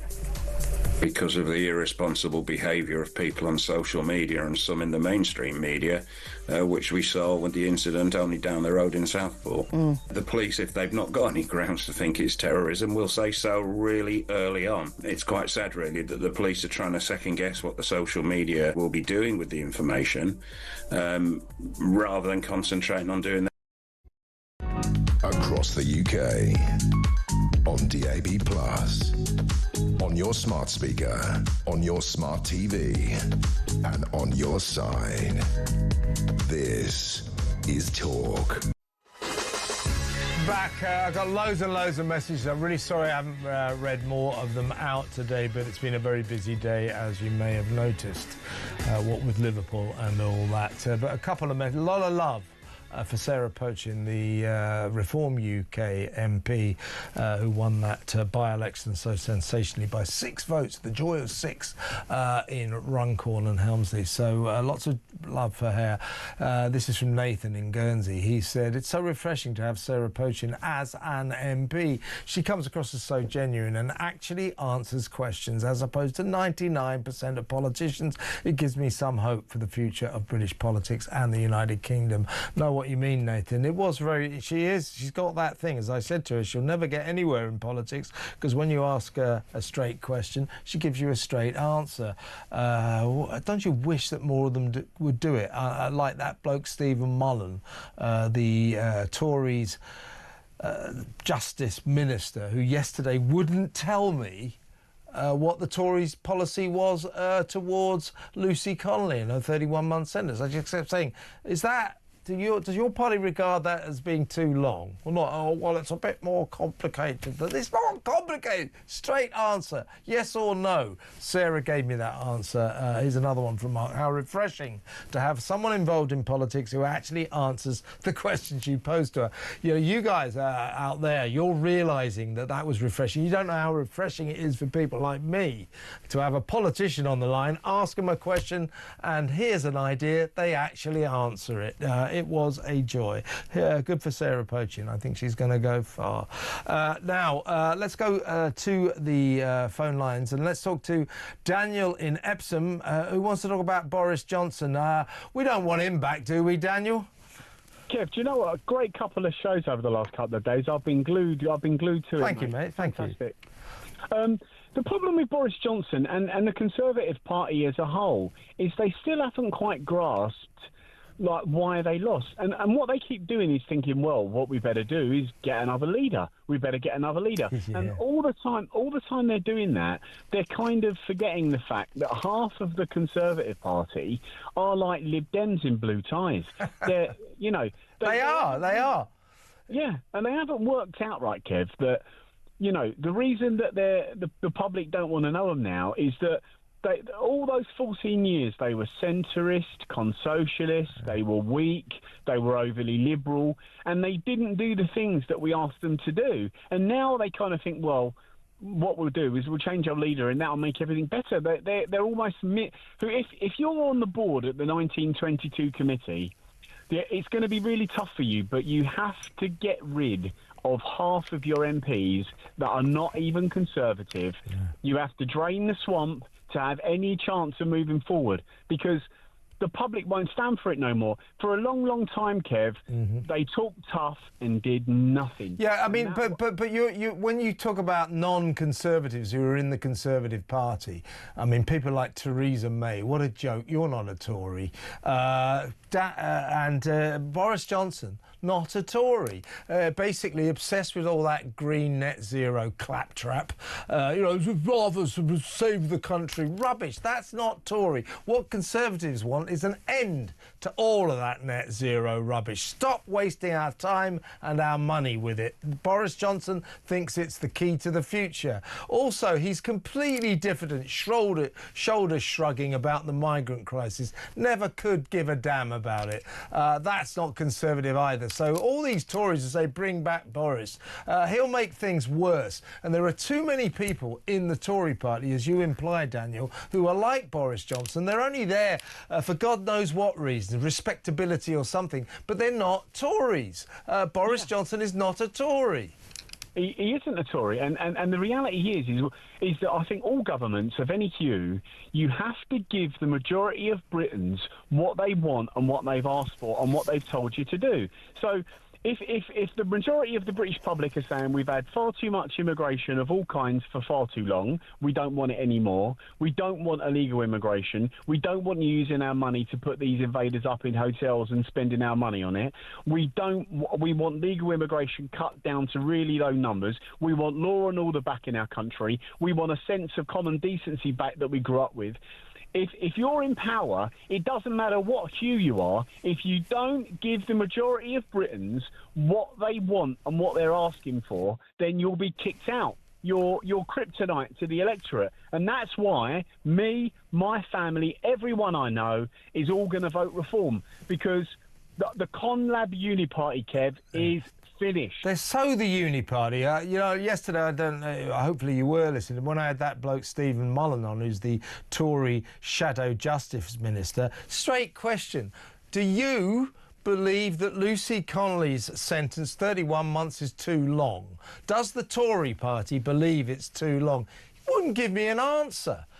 Basically, and I'm saying you're supposed to be the opposition. Why don't you oppose Labour on this? Oh, well, it's a little bit more complicated than that. I spoke to Sarah Pochin earlier, the new Reform UK MP for Runcorn. Straight answer, yes, I do believe it's too long. Why can't they just talk straight to us? It's the big problem, Daniel, and you're right. We have the Uniparty, the Tories and Labour. You couldn't put a cigarette paper between them. Daniel, great call. Thank you very much. It's always good to talk to you. Thank you very much. Daniel in Epsom. Let's quickly go up to Liverpool here and talk to Marcus. Thanks for phoning in, Marcus. Now, I've got a note here, and I'm really interested in this. What's it called? Water Street, where this horror unfolded with the van with the people mover going amongst the people, injuring 47 people. How do you think that van got in there, that people mover got in there? Surely it should have been blocked off. Yeah, I honestly think... so I do the Christmas marathons in Liverpool every year, in the Santa Dash. And that road every year is shut off. Whether you like it or not, it's closed. Because they know most of the people who finish the Santa Dash down on Wapping or at the front will cut through to get to the train station nearest to it. And it's only around the corner. So I don't believe at any point possibly that road, especially near Mowgli, was open. Yeah. I think it was shut. And, you know, he can, if this driver turns out to say, well, I was doing it for my own safety. I've been to a lot of events, Kevin, in Liverpool. I've been to the light shows and everything. And what you do is you sit on the side of the road in your car until the people have cleared. then you just drive smoothly down it. So there's no reason for him to have even gone at that point. I think if he's got through it, he's jumped through little side roads and it's led him out onto Water Street and he's thought, boom, I'm here. Sort of thing. Well, going forward, Marcus, as I say, early days to discuss this kind of thing, but the big question will be, how the hell did he get that people mover onto that crowded street? Were the streets blockaded? What was the situation? As I say, too early to conduct the post-mortem properly now, but that will be the big question, and I appreciate you ringing in about it. Marcus in Liverpool there, and what an honour this is for me. It's my handover with Julia Hartley-Brewer.